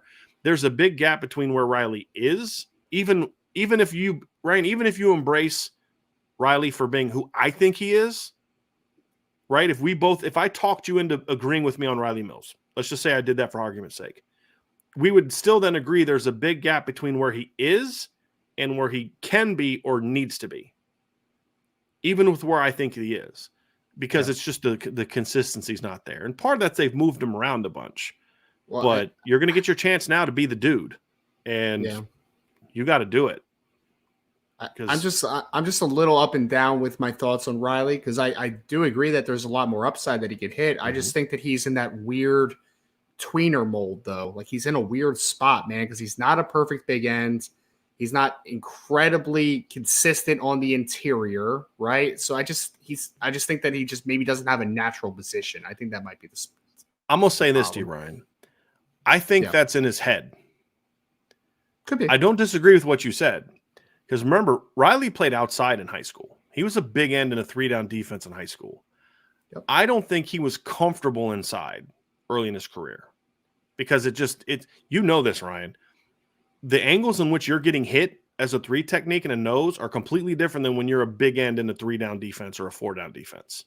No doubt. It's coming at you quicker. It's like you've got to have eyes, you got to have, what's that whole head on a swivel thing? You're going to get down block, crack block. I mean, all these different things are happening. You're getting cut. You're doing all this kind of stuff.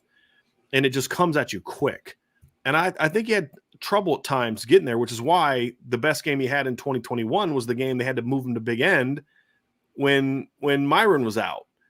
And why I think he ended up moving to big end this year. But I actually think if he's willing to completely buy into being an inside guy, I think his skill set is really good inside.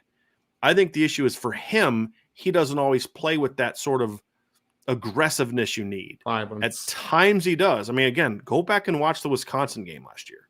I don't know what it was about Wisconsin. Maybe it's because where he's from, a lot of kids go to Wisconsin. There's Wisconsin fans. I mean, that Chicago area, a lot of kids go up to Wisconsin to play football. Maybe that was it. They recruited him really hard, and he just was fired up for that game. But he was, at times, unblockable in that game.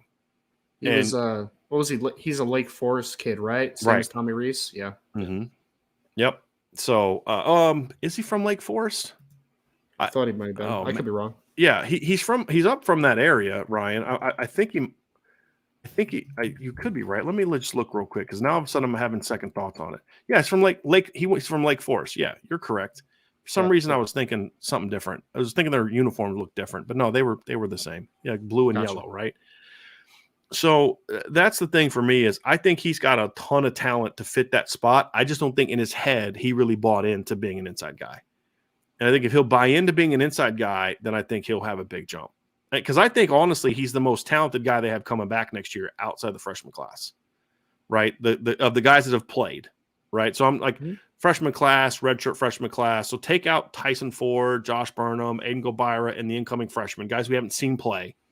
Of the guys we've seen play, to me, there's no doubt, there's no question, he's your most physically gifted player.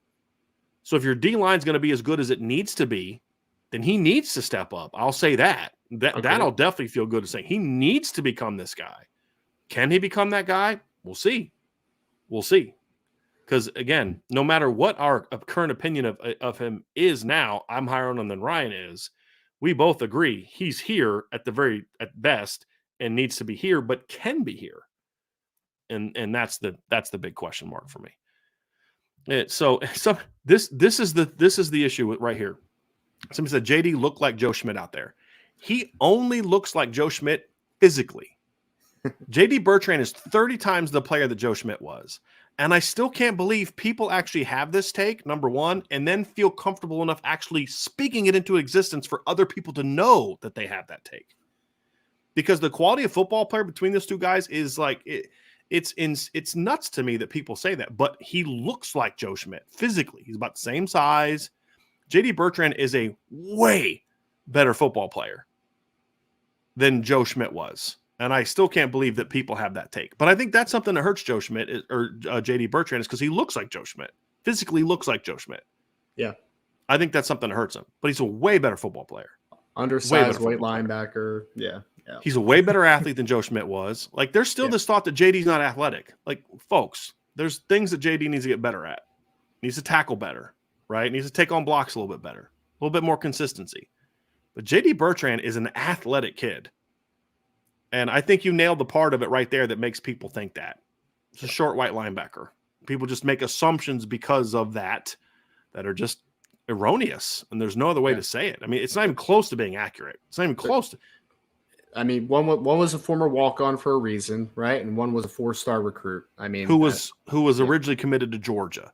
Now, right. yes, Georgia dropped him, but that's not because he's not a really good football player. It's just because they had guys that were better. That's as simple as that.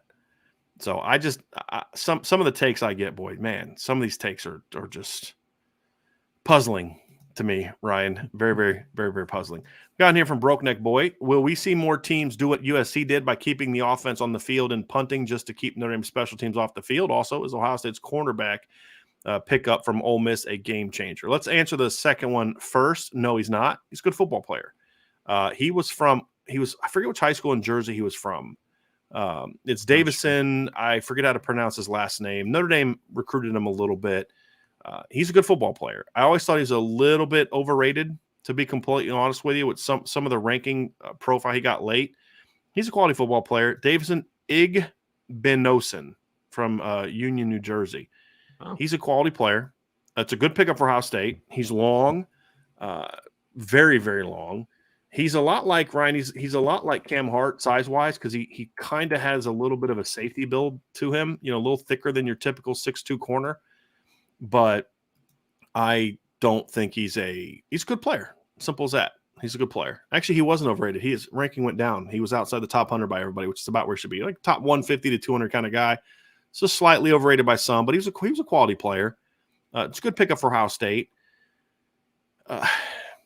Yeah, to me, Ryan, I'd have to go back and watch Ohio State a lot more and see how much. Like, I feel like Jim Knowles wants to play a lot of man, right? Mm-hmm. And I don't know if he's a man guy, to be honest with you. That's my question about him. But it's a good pickup. It gives them depth, and they need depth because they've had some guys leave their classes in the last couple. They have some like Jaheim Singletary. I bet you he's regretting that decision not to go to Ohio State now, go to Georgia instead because he's in the portal already.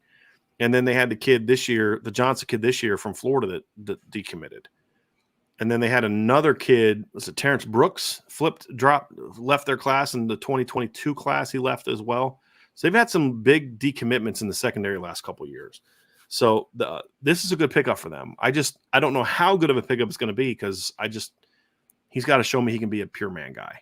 That's my thing, right? Do you know a lot about him? I don't know the kid at all. No, okay. I don't even know him slightly. Yeah, he is from Union though. So yeah. He's from Union High School, New Jersey. So he's solid. It's a solid pickup. Gotcha. Here we got one from John A1. It says, how important is the draft when it comes to recruiting? I think Notre Dame has the 5th most players in the NFL. How effective is that pitch? I want to say this one real quick, Ryan. Number one, the 5th most players in the NFL is fine, but it's not just about the number of players. You got to have some difference makers, or at least some guys that are good players. Right. And so that's the thing for me. But how important is NFL to the draft? Depends. Who are we talking about? Are we talking about Keon Keeley? Or are we talking about Boubacar Traore and Armo Mukum? It's a lot more important to win over Keon Keeley and players like him than it is to some of those other guys, in my opinion. So it just depends on what kind of player we're talking about. Are we talking about a guy that's a truly elite of the elite? Then, yeah, you need to have some level of putting guys in the NFL there. That's going to be something that helps you a lot at a lot of those positions. I think recruits also associate themselves with certain types of players as well, and that could be from the past too. I mean, Brian, like if I was Notre Dame staff, I would have been like, Armel, we had a kid like you a few years ago, very similar player. His name was Adio Gadiji. He was very much like you, 3-star by most people, underrated, really high upside, a lot of the ceiling. And then he ends up being a 4th-round draft pick and he's playing in the NFL, right? Like that could be you. Like that's the pipeline to you, right? So I think that those types of things for me, John, they could recruits can see themselves in certain players, right? Like I think it's easy for Keon Keeley, for instance, in Brian's thing to say like, I could be Will Anderson. I could do that. I could be that guy because you just showed me that with a highly recruited player, that with the right coaching, I can make him into a 2-time All-American and a potential number 1 overall pick. Like I could do that. And I think Keon looks at that and says, I could do that. But I also think that you could look at an under-recruited kid, a kid that's a little bit more of a project type and say, hey, man, we've had projects before, though, and it's worked out. We can do this. So I think the pitches all change depending on what player you're looking at. But I do think it can be effective I also think it's dependent on the program as far as how much they sell that vision, right? Because I do feel like there's some schools that maybe don't cash in on that enough all the time, right? It's like, hey, we did this, this, and this, and we only had that, and we still got to that point. And I think Notre Dame can make those claims of like, hey, man, we've had this many defensive linemen drafted to the NFL, and some of them were a little higher rated, like the Dalen Hayeses of the world. Some of them were a little lower rated, like the Adi Ogundijis of the world. Some of them were in the mold of a Khalid Kareem, like all different body types that eventually made that jump. And I think that you can sell that vision as long as you do it properly. I do. I just don't think that, to Brian's point, I don't think every player thinks about that as much. And then I also think that not every program sells it as much as they should all the time. Agree. Look, we can't discount the impact that Harry Hiestand putting guys in the top 10 of the NFL draft had on his recruiting ability. I mean, kids say it all the time. Well, look what he's done. Look what he's produced. So, yeah, why would I not want to play for that guy? So, yeah, exactly. The talent. And what's the ultimate gauge? There's two ultimate gauges to show we're producing big-time players. Winning championships and high NFL draft picks. Yep. Notre Dame doesn't have one of those to show right now. So, and sometimes they go hand in hand to a degree, but not always. There's plenty of teams with a lot of NFL draft picks that don't have a bunch of championships. So, yeah, I think it's an important thing. Vanilla Chill with a question here, Ryan. Ryan, do you plan on having Connor Rogers on again to talk about Notre Dame players in the draft and the draft in general this year? Loved it when he was on last year. Yeah, I'm planning on a Vanilla Chill. I mean, so we're starting the night show this Thursday for the draft. This one will probably be pre-recorded, but in the future, I'm definitely planning on having guys like Connor Rogers on, Jordan Reed, maybe Dane Brugler. I have developed some pretty good contacts in the NFL draft space, so I'm going to have as many great guests as I can possibly on that show. I think it'll be a lot of fun leading up to the draft, especially all those guys are on the all-star circuit right now. Like they're all down in Mobile and taking in those sites. So I think it'll be really impactful, and I hope you all enjoy it when it does happen. Absolutely. Let's get to we're also going to have some night recruiting stuff coming up here in a little bit, but we're not sure with some different people. Myself will be one of the big things on that. So we're going to have some stuff coming up here this offseason. There's no doubt about that. It's going to be a lot of fun. Here's another one from John A1. We'll get this one out from John. He says, Brian, please tell me the Panthers won't draft Will Levis or Quentin Richardson. I'd rather draft Michael Mayer or trade back. It seems my team will never win. Hired Frank Reich. I'm scared. I actually kind of like the Frank Reich hire, to be honest, John. I think that is going to bring at least some stability. I know it didn't end great with the Colts there, but I think that was more general manager doing, like the Colts just couldn't figure out the quarterback position, man. They couldn't figure it out. I mean, you went from Phillip Rivers to Carson Wentz to Matt Ryan back-to-back years. I mean, you really went from washed, Carson Wentz is no good, to another washed quarterback. Like that's just what you did in a 3-year span. But you saw even when you had Phillip Rivers as your quarterback, I mean, Phillip Rivers was still good enough that you got to a playoff and were able to, be a threat in the playoffs, right? So I think the Colts will be okay if the Panthers in this situation will be okay with Frank Reich, because I really do like Frank. And honestly, I think the Panthers have kind of quietly gotten a decent core of their team. I mean, you have Brian Burns, you have Derek Brown, you have J.C. Horn, you still have DJ Moore at wide receiver. You just drafted the offensive tackle from NC State, who Ekwonu last year, right? So there's a decent core, I think, for the Panthers to build upon.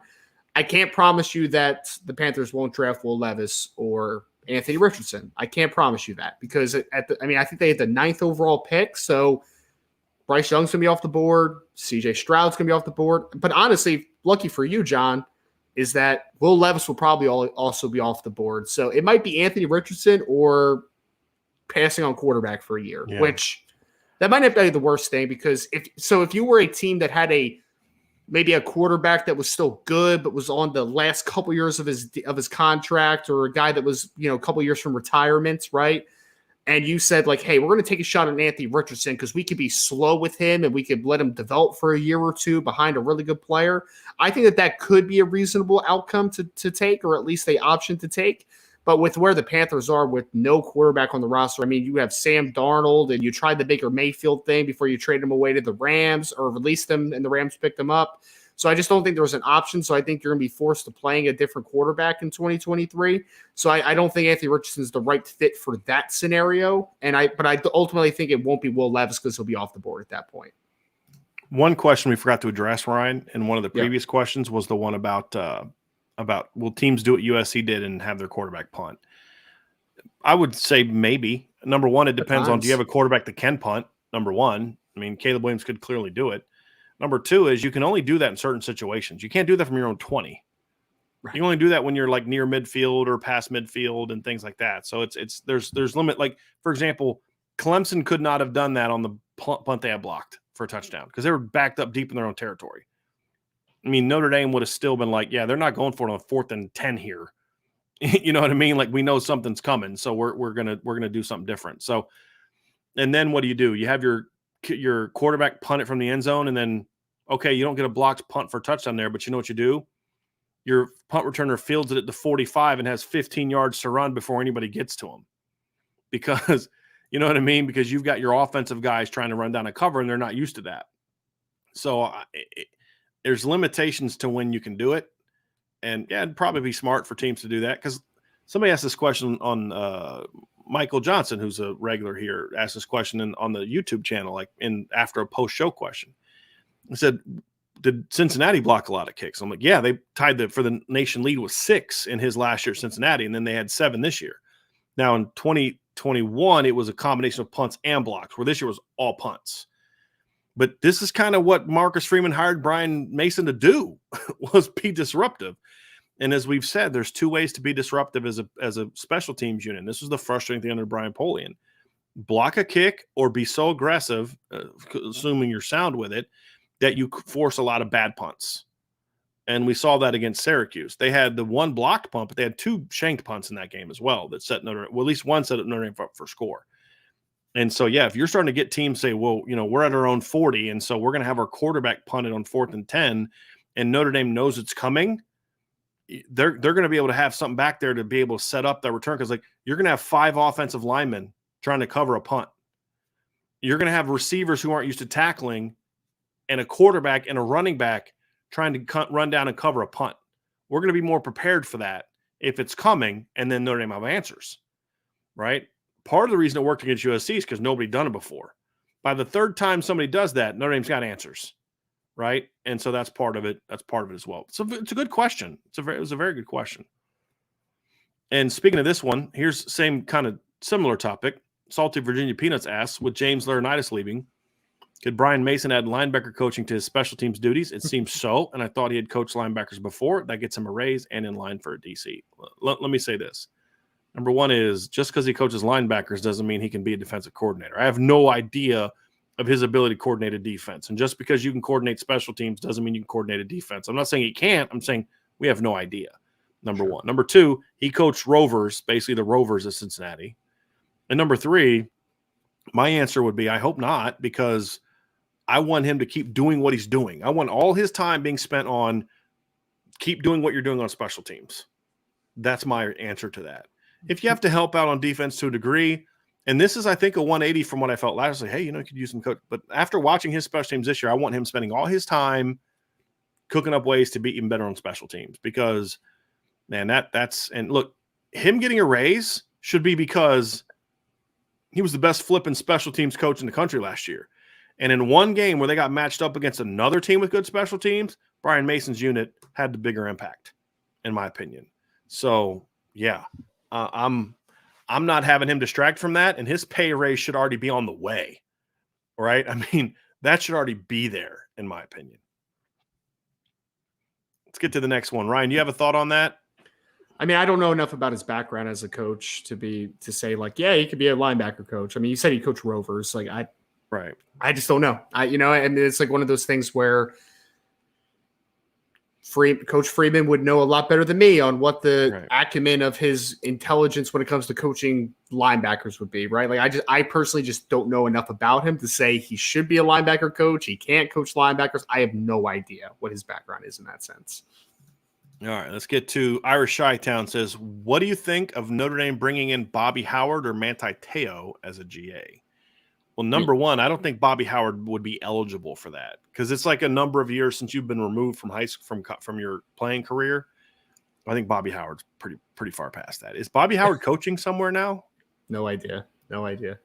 Yeah, so I don't have an answer to that one. So and look, Manti. Look, if Manti Te'o wanted to come back and be a GA, would I hire him in a freaking heartbeat? I would.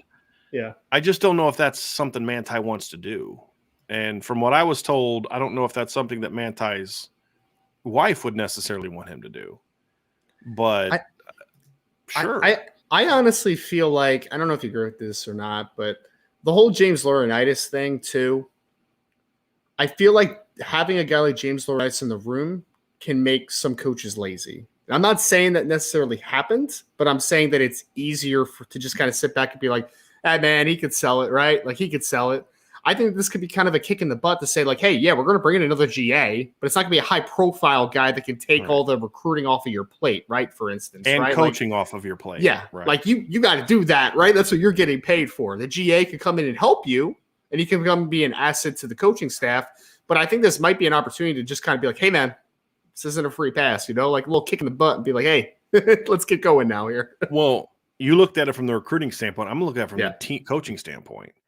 We heard about practices. You were at some where Al Golden's over there working with the defensive ends and working over here. No, we hired you to run the defense, but you built your reputation recently on being a really good linebackers coach. The linebackers are the least well-coached unit on our team. I don't want you telling a GA to then go teach the players to do the A, B, and C. It's your job to coach them. It's your job to coach the starters. It's your job to coach the backups. And it's your job to coach the young guys and get them ready to play. And you need to step up and get it done. Because, again, it's not like this guy doesn't have a reputation of being a good linebackers coach. He does. And that's what makes it so frustrating that he didn't do a better job this year, in my opinion. But also gives me hope that, if he figures it out, he could get it back on track because, again, he's shown he's got the ability to do it. We'll just see if he does. Ben Tarnowski says, off topic, Ryan, from a draft perspective, is Hendon Hooker a good, potentially great quarterback prospect or a product of Heupel's system? Ben, I think it could be a little combination of both. I don't think it's definitely one side or the other. I think I ended up with a mid-second round grade on Hendon Hooker. I like Hendon Hooker. I think in the right situation, he could be a very good football player, even despite coming off of the torn ACL. Like, I think that he has good size. I think he's a good athlete. I think he has a strong arm. I mean, and he's pretty accurate, honestly. Like, he's not an inaccurate player. I mean, so I think that he has enough talent to be a starting caliber quarterback on the next level, to be a good, solid starting quarterback at the next level, maybe a little better, depending on how he's developed. But, Josh Heupel definitely accentuated his strengths a ton, right? I mean, like, Hendon Hooker was a really good deep ball thrower, for instance, right? And he took advantage of all opportunities there. And it is a very quarterback-friendly system at Tennessee. So did Josh Heupel help him and make things easy on Hendon Hooker? No doubt. That's what good offensive coordinators do. But I don't think that changes the fact that Hendon Hooker has all the physical tools to be a very good quarterback. Or to be a good quarterback on the next level, I should say. So I still think he's a very good day two quarterback that has the potential to be a starter down the road. It's just obviously rehabbing from the injury and getting in a good situation because, honestly, depending how quarterbacks develop on the next level, situation is so important, and that's another thing that we just don't talk about enough.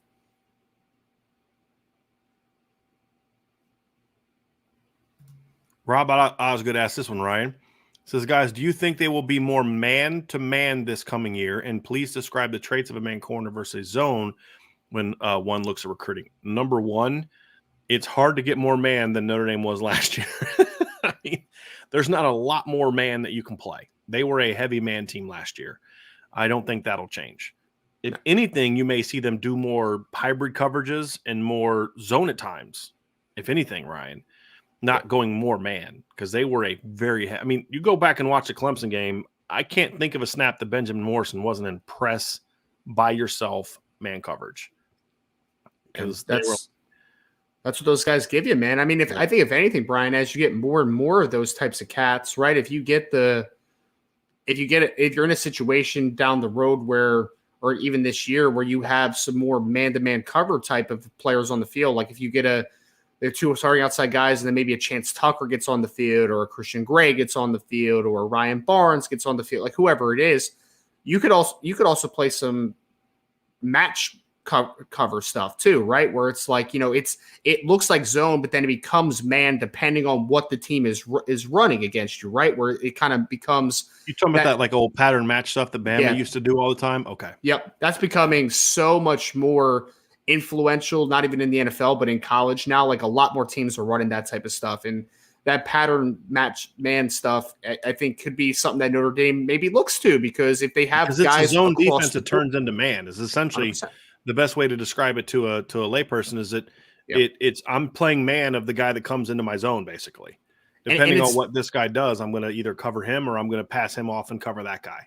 And why it's so tough is that it masks as a zone coverage, right? So a team is like, oh, we're seeing zone, and then all of a sudden we run some concept where, oh wait, why is that guy carrying? That shouldn't be his own anymore, and then that fools a guy, right? Like that's kind of where it looks. And I think that as you get more and more good man cover players across the board, Notre Dame could run more of that stuff. I mean, right now they're a heavy man team outside, but you're still running zone stuff on the back end matched with that, right? But I think eventually, I mean, it's not going to be a cover one, but some of this match man stuff could be influential in Notre Dame if they get enough of those types of guys down the road.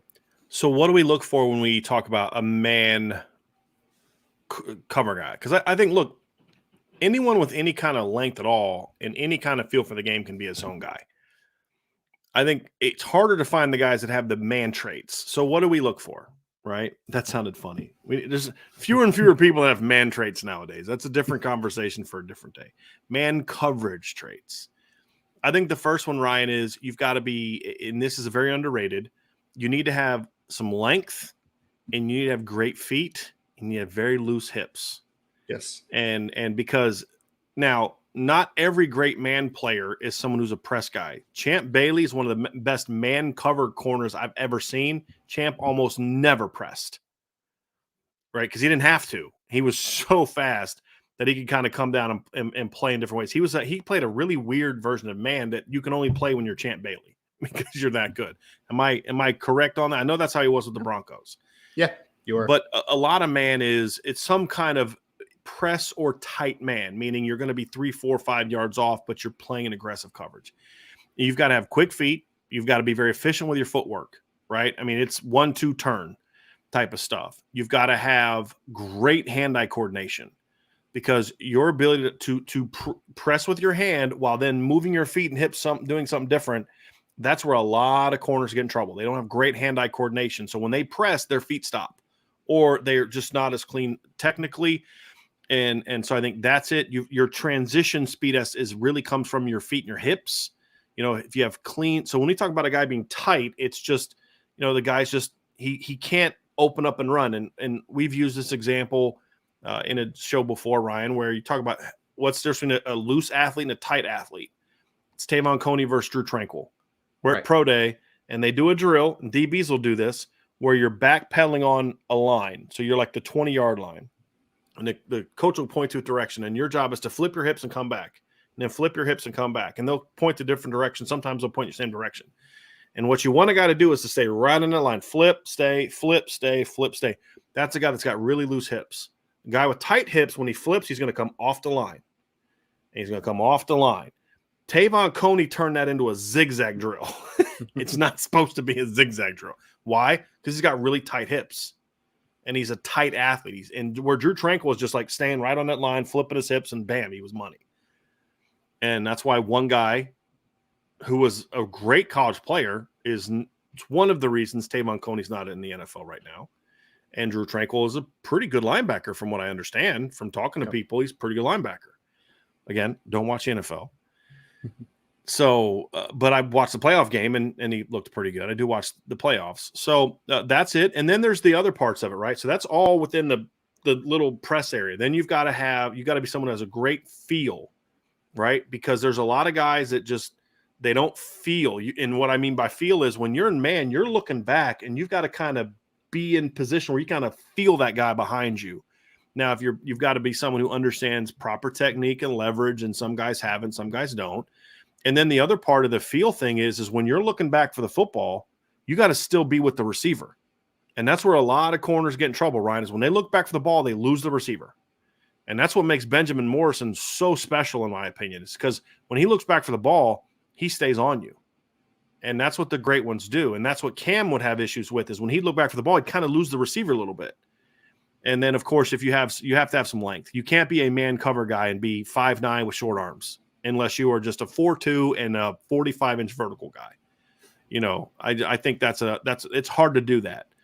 And so to me, I think those are the traits that I look for. And with anything, there's some instinct to it, but physical traits, those are the ones that I look for. And the longer your arms are, the more effective you're going to be, in my opinion, of being a press man guy. But there's a difference in man coverage when you're a press guy versus an off man guy, right? Because you can be a great man guy and not a great guy at press, in my opinion. Sure. So that's what I think, Ryan. Tell me what I missed. I would say the only thing that I would add is patience as a man corner is huge. And why does it matter, right?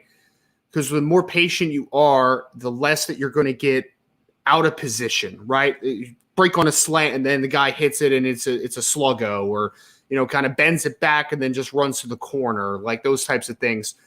And what allows you to be patient, I think, is even more important, right? How can a corner be more patient? Well, one, it's just that inkling in your mind to, you know, stay in sync. But also, the more athletic you are, the easier it is to stay patient as a corner, right? And I think that those things that you hit on, which I agree completely on, is the smooth transitions, the foot quickness, and then the ability to turn and run. Like, if you have all those three together, it's a lot easier to stay patient, right? Because I don't have to be a step early to be able to break on this ball to get to a certain spot, because I can just ease into it because I am fluid and I am a great change of direction guy.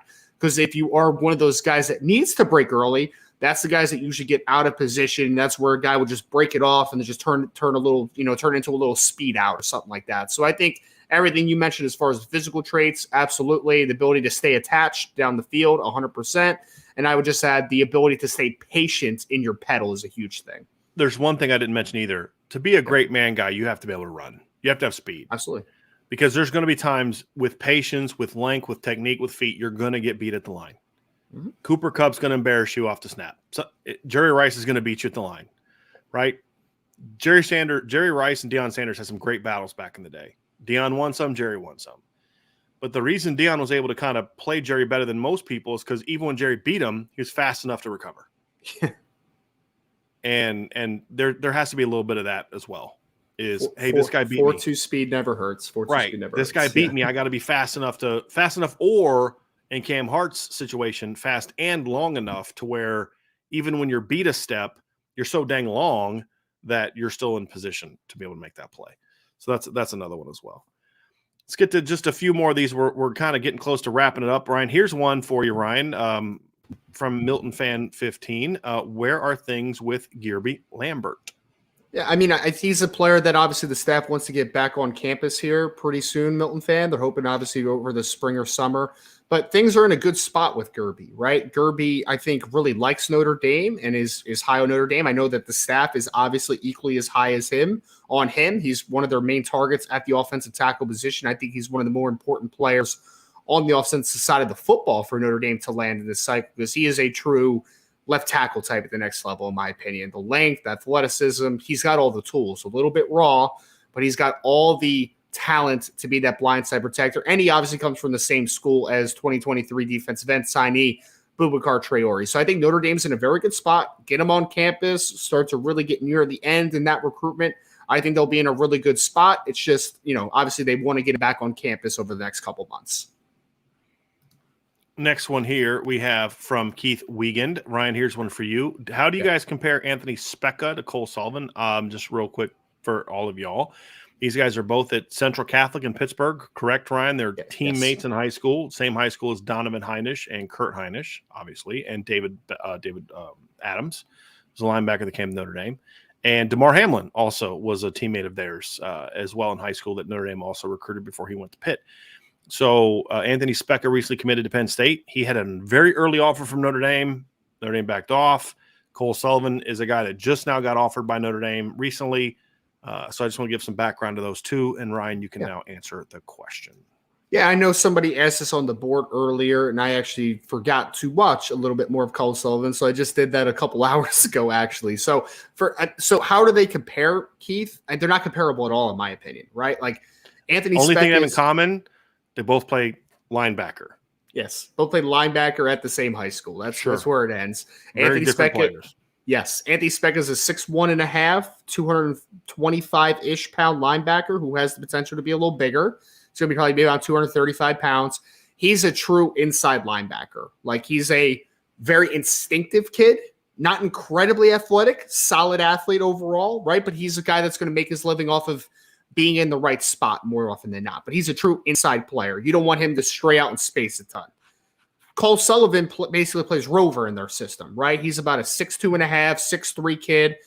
Looks like he has pretty good length, pretty solid foot quickness, but he plays in space a ton, right? Like he's that guy that is going to work against screens a ton, going to work in the alley, like those types of things. So, I mean, again, to Brian's point, like outside of them being labeled as a linebacker and playing at the same high school, I don't think they're similar whatsoever. Cole Sullivan's going to be a guy that's on the board for Notre Dame as a rover that maybe could be a will down the line, but a rover early on.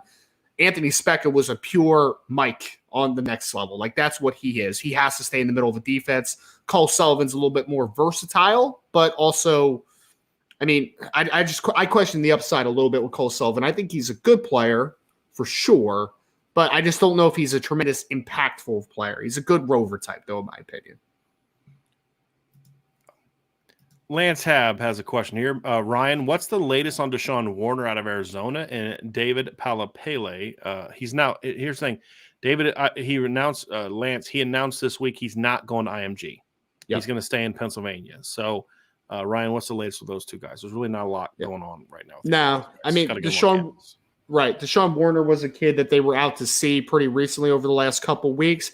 He's a really talented bendy edge rusher for anybody that hasn't seen him out of the state of Arizona. He's a really talented player, a guy that I really like this film a lot.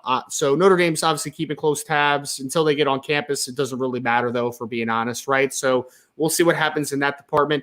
David Palapele is a really impressive kid. Got his offer a few weeks ago.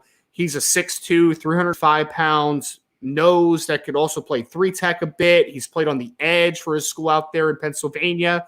Again, he's a kid that is starting to blow up on the trail a little bit. Really impressive athlete for the position. Notre Dame likes him by everything that we've obviously been hearing.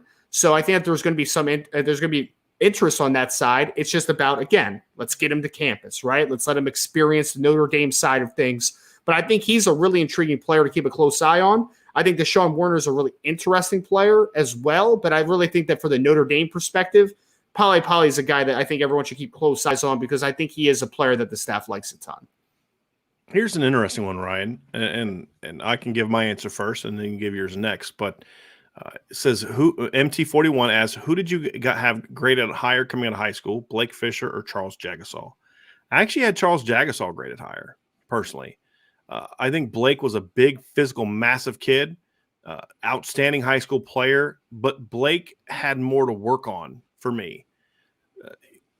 To me, Blake could bend, but he didn't always bend very well.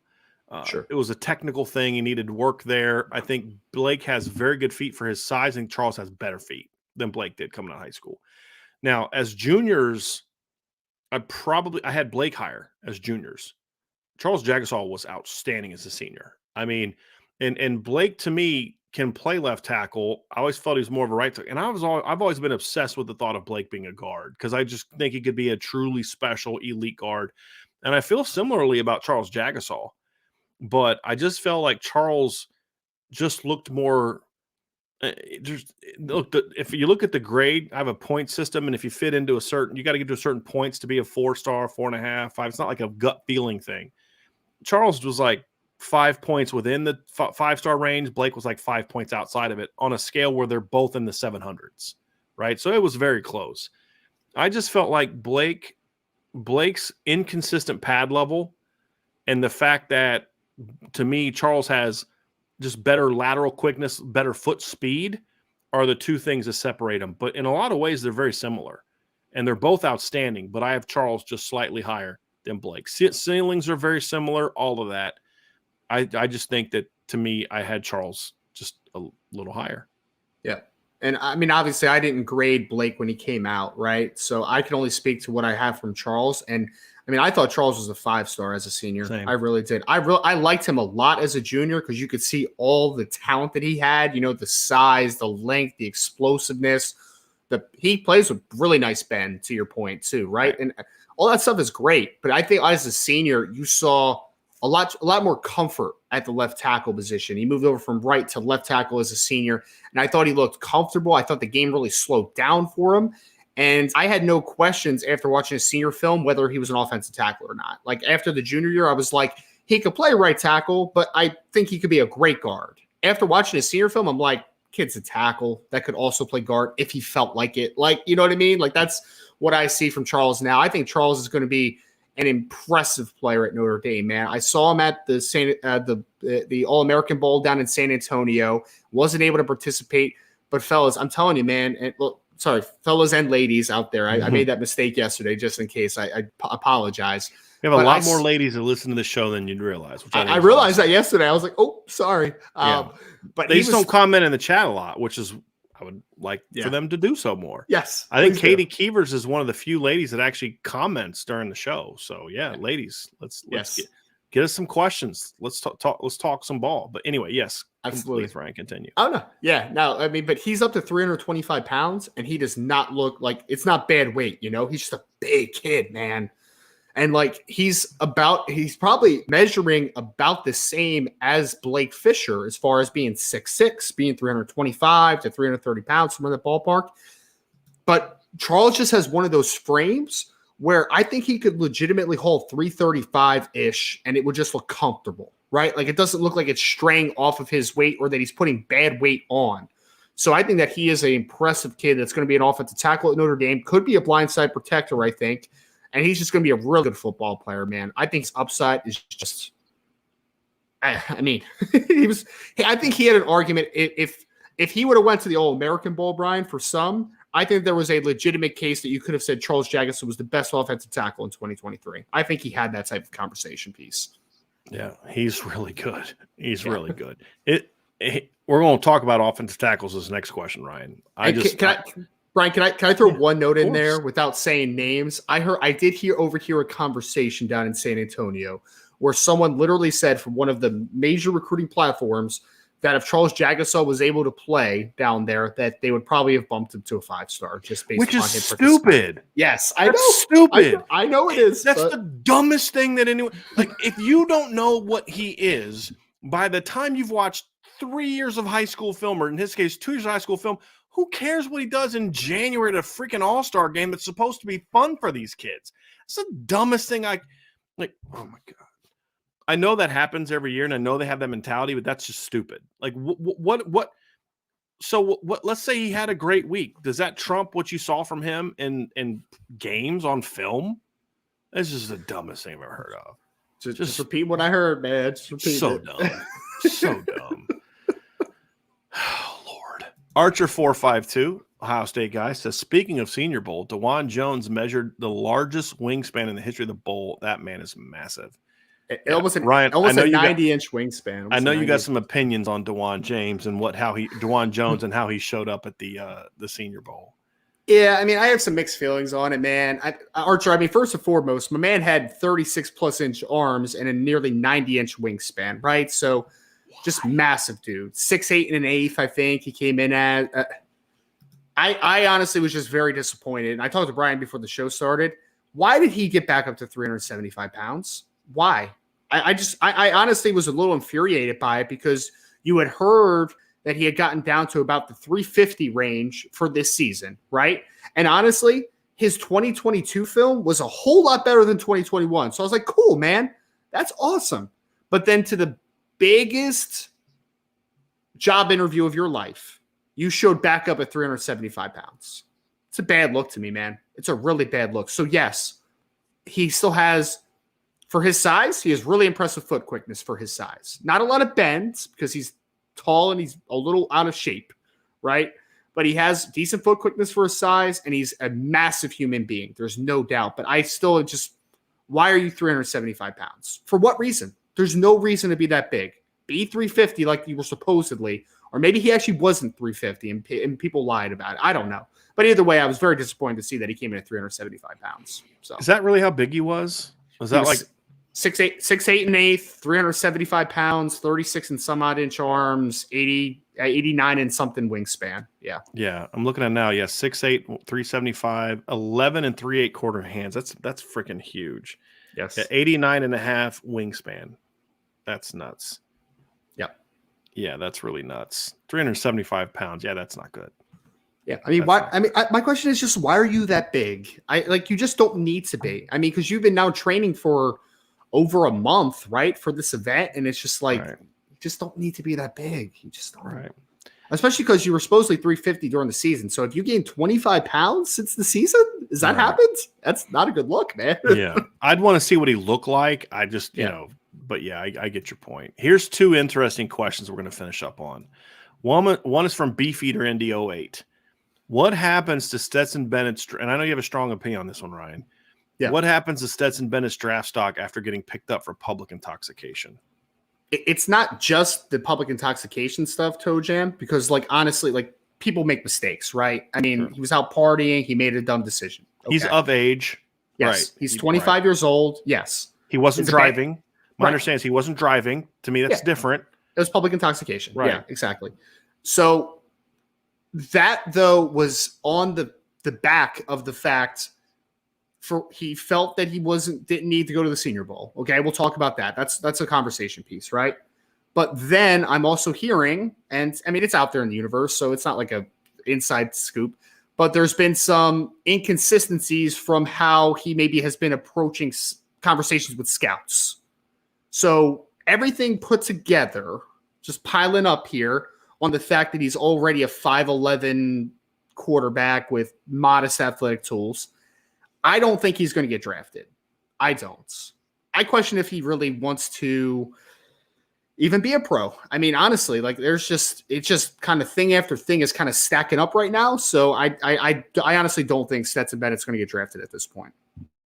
Can you elaborate at all, Ryan? You may not be able to, but can you elaborate at all what you mean by how he has engaged the draft process with scouts and stuff? Yeah, I mean, so it's basically, you have conversations with scouts, and there's been kind of a mixed opinion on how he has kind of approached scouts and spoken to them and just presented himself. And we'll leave it at that, right? It's just he is not maybe being as respectful as he possibly could be to the scouting community right now. Yeah, and I think the whole "I'm not going to play in the Senior Bowl with no injury" was kind of a slap in the face to that process as well. I know some people, some people may not care about that. I do. I also push back tremendously on, because I put it on Twitter that him skipping the Senior Bowl is a weird move for me. That's weird. It's odd because he's not a first round lock, right? If first round lock's I don't want to go to the Senior Bowl, I don't want to compete. Okay, cool. You've already gotten to that level. Sure. He's a mid to late round player at that point, and he chooses not to compete at that Senior Bowl. I just don't understand. I don't understand what his thought process is with this situation right now. It's just a little odd. It's a little odd. Yep, I agree. Someone compared him mindset wise. I got a text from a buddy that's in the scouting side that compared him a little bit to Baker Mayfield from a personality perspective, and that's not taken as a good thing. We'll just leave it at that. Yeah. So okay. Oh my gosh. The Broncos are finalizing compensation in return for Super Bowl winning head coach Sean Payton. It's clear. There you go. There you go. Lord have mercy. I hope I'm wrong about that one, but I'm not. You don't have a lot of draft capital to begin with, and you're going to now give it up for a coach. Guy didn't even play. Whatever. At least it prevents him from drafting Will Levis. I guess that's a good thing, right? True. That's a good point. So, Michael Parks. This is the last one we're going to go with here. This is a good one, Ryan. It's a really good question. I'm going to let you take first crack at it. Yep. Michael Parks says, hypothetical question: if Notre Dame had C.J. Stroud as quarterback last year, do they win the national championship? I have a very strong opinion on this. I'm very curious what you think, Ryan. I think that they definitely get to the playoffs. I think they could compete for a national championship. I'm not sure if they would have beaten Georgia, though. That's kind of my thought. I think the championship game against Georgia would have turned out very similarly to the game that they had. I think it would have been lower scoring. I don't think it would have been 42-41. I think it might have been 31-30. because I just don't think Notre Dame was good enough in the front seven this year to win a championship against a team like Georgia. I don't. Right. I think Notre Dame, I think the game will look different. I don't think Georgia would – the reason I think it would have been lower scoring is because I don't think Georgia would have thrown on Notre Dame the way they threw on Ohio State. Not even close, assuming Cam Hart was healthy. But that's the other part is that's a tougher matchup without Cam Hart in the bowl game. Yep. But because remember, Cam Hart didn't sit out. He was legitimately injured. So I feel like Notre Dame would have been able to move the ball. They would have made plays. They could have stayed with Georgia, but I think at the end of the day, I just don't have enough confidence in Notre Dame right up the middle to beat Georgia. Sure. And I think that's the thing that hurt Ohio State. And that's where you say, you got to get better at certain spots. So I think they'd have had a shot. Here's the thing I'll say that if Notre Dame would have got into a similar situation at the end of the game that Ohio State got into, you're down a point. You need one more first down to be in field goal range. At that point in time, Ohio State couldn't run the football at all. I think Notre Dame could have been able to run the football and gotten into better field goal range. That's fair. That's the only thing I would say. Now, would they have made it or not? I don't know. Noah Ruggles couldn't make it, and he's a much better kicker than Blake Grupe. But maybe give him an extra 10 yards. Maybe he makes it or not. I don't know. I think, Ryan, I'm with you. I think they're a playoff team, no doubt. Depending on who they get in the first round, I think they're a team that could have gone and played for the championship, but I just don't think they had enough across-the-board talent to beat Georgia. I agree. Like Ohio State lost to them with Marvin Harrison and Emeka Egbuka. And they had some dudes this year. I don't. Front seven's the key for me. They got to get better there. Now, if you'd have given me this year's team on offense with C.J. Stroud at quarterback and the 2018 defense, Notre Dame wins by 10. Right. I really believe that. But this team just didn't have that, in my opinion. You know what? What was a spot on Georgia that I feel like people didn't talk about enough, but was quietly very good, was their offensive line. I thought was really good this year. Because it wasn't as dominant as it's been in past years, Ryan, but it was steady. It was good, It was very steady. It reminded me of a bigger version of the Clemson 2018 offensive line, where I don't know if there was necessarily any like that guy's a future top 10 draft pick right now, but just man, they just get the job done week after week after week. And they're pretty deep steady. Too. They're pretty deep too. Because Warren McClendon was like a part-time starter for them, and he's at the Senior Bowl, and it was like he didn't even start all the time, which is pretty wild. So. Yeah, like there's no Joe Alt on that line. There's no Blake Fisher really, but just a really good steady line. That's why I like that Clemson comparison, Ryan. They've had years where they've had higher ups. There's no Andrew Thomas on this offensive line, right? There's no guy like that, but just really steady across the board. I'll give him that. So, that was a good question. I enjoyed that one. So that's going to do it for today's show, everybody. Thank you all so much for being with us today. Hit that like button before we get out of here, folks. Hit that like button. Hit that subscribe button. Hit the notification bell. Share this podcast. We would greatly appreciate a 5-star review. That would mean the world to us if you're listening to the show on podcast form. Make sure you sign up for the CFB Nation app as well, and sign up for the message boards at boards.irishbreakdown.com. You can also sign up for our daily newsletter, which goes out just about every morning. It'll have all the top stories that we had from the day before, and it's stories that is a part of our free content. So irishbreakdown.com is where we do a lot of our written stuff. It's all of our free content, and then all of our premium intel and all of our discussion happens on the Champions Lounge, which is our premium page. So definitely check that out. If you sign up for the Gold Club, you will get a free IB Club mug and a free IB Gold Club t-shirt. If you sign up for the Blue or Shamrock Club, which is just your way of helping us out, supporting us above and beyond just your normal membership, you will then get a free IB Club mug, which only goes to those members. You can't buy it. Ryan doesn't have one. I don't have one. Vince doesn't have one. Sean Davis doesn't have one. Nobody has those except people that are part of the Gold, Blue, or Shamrock Club. So those are the ways people always ask, how can I support you beyond just a membership? That's how you do it. You can find that at boards.irishbreakdown.com. For Ryan, I'm Brian. Have a great rest of your day, everybody. We'll talk to you again very soon on the Irish Breakdown Podcast.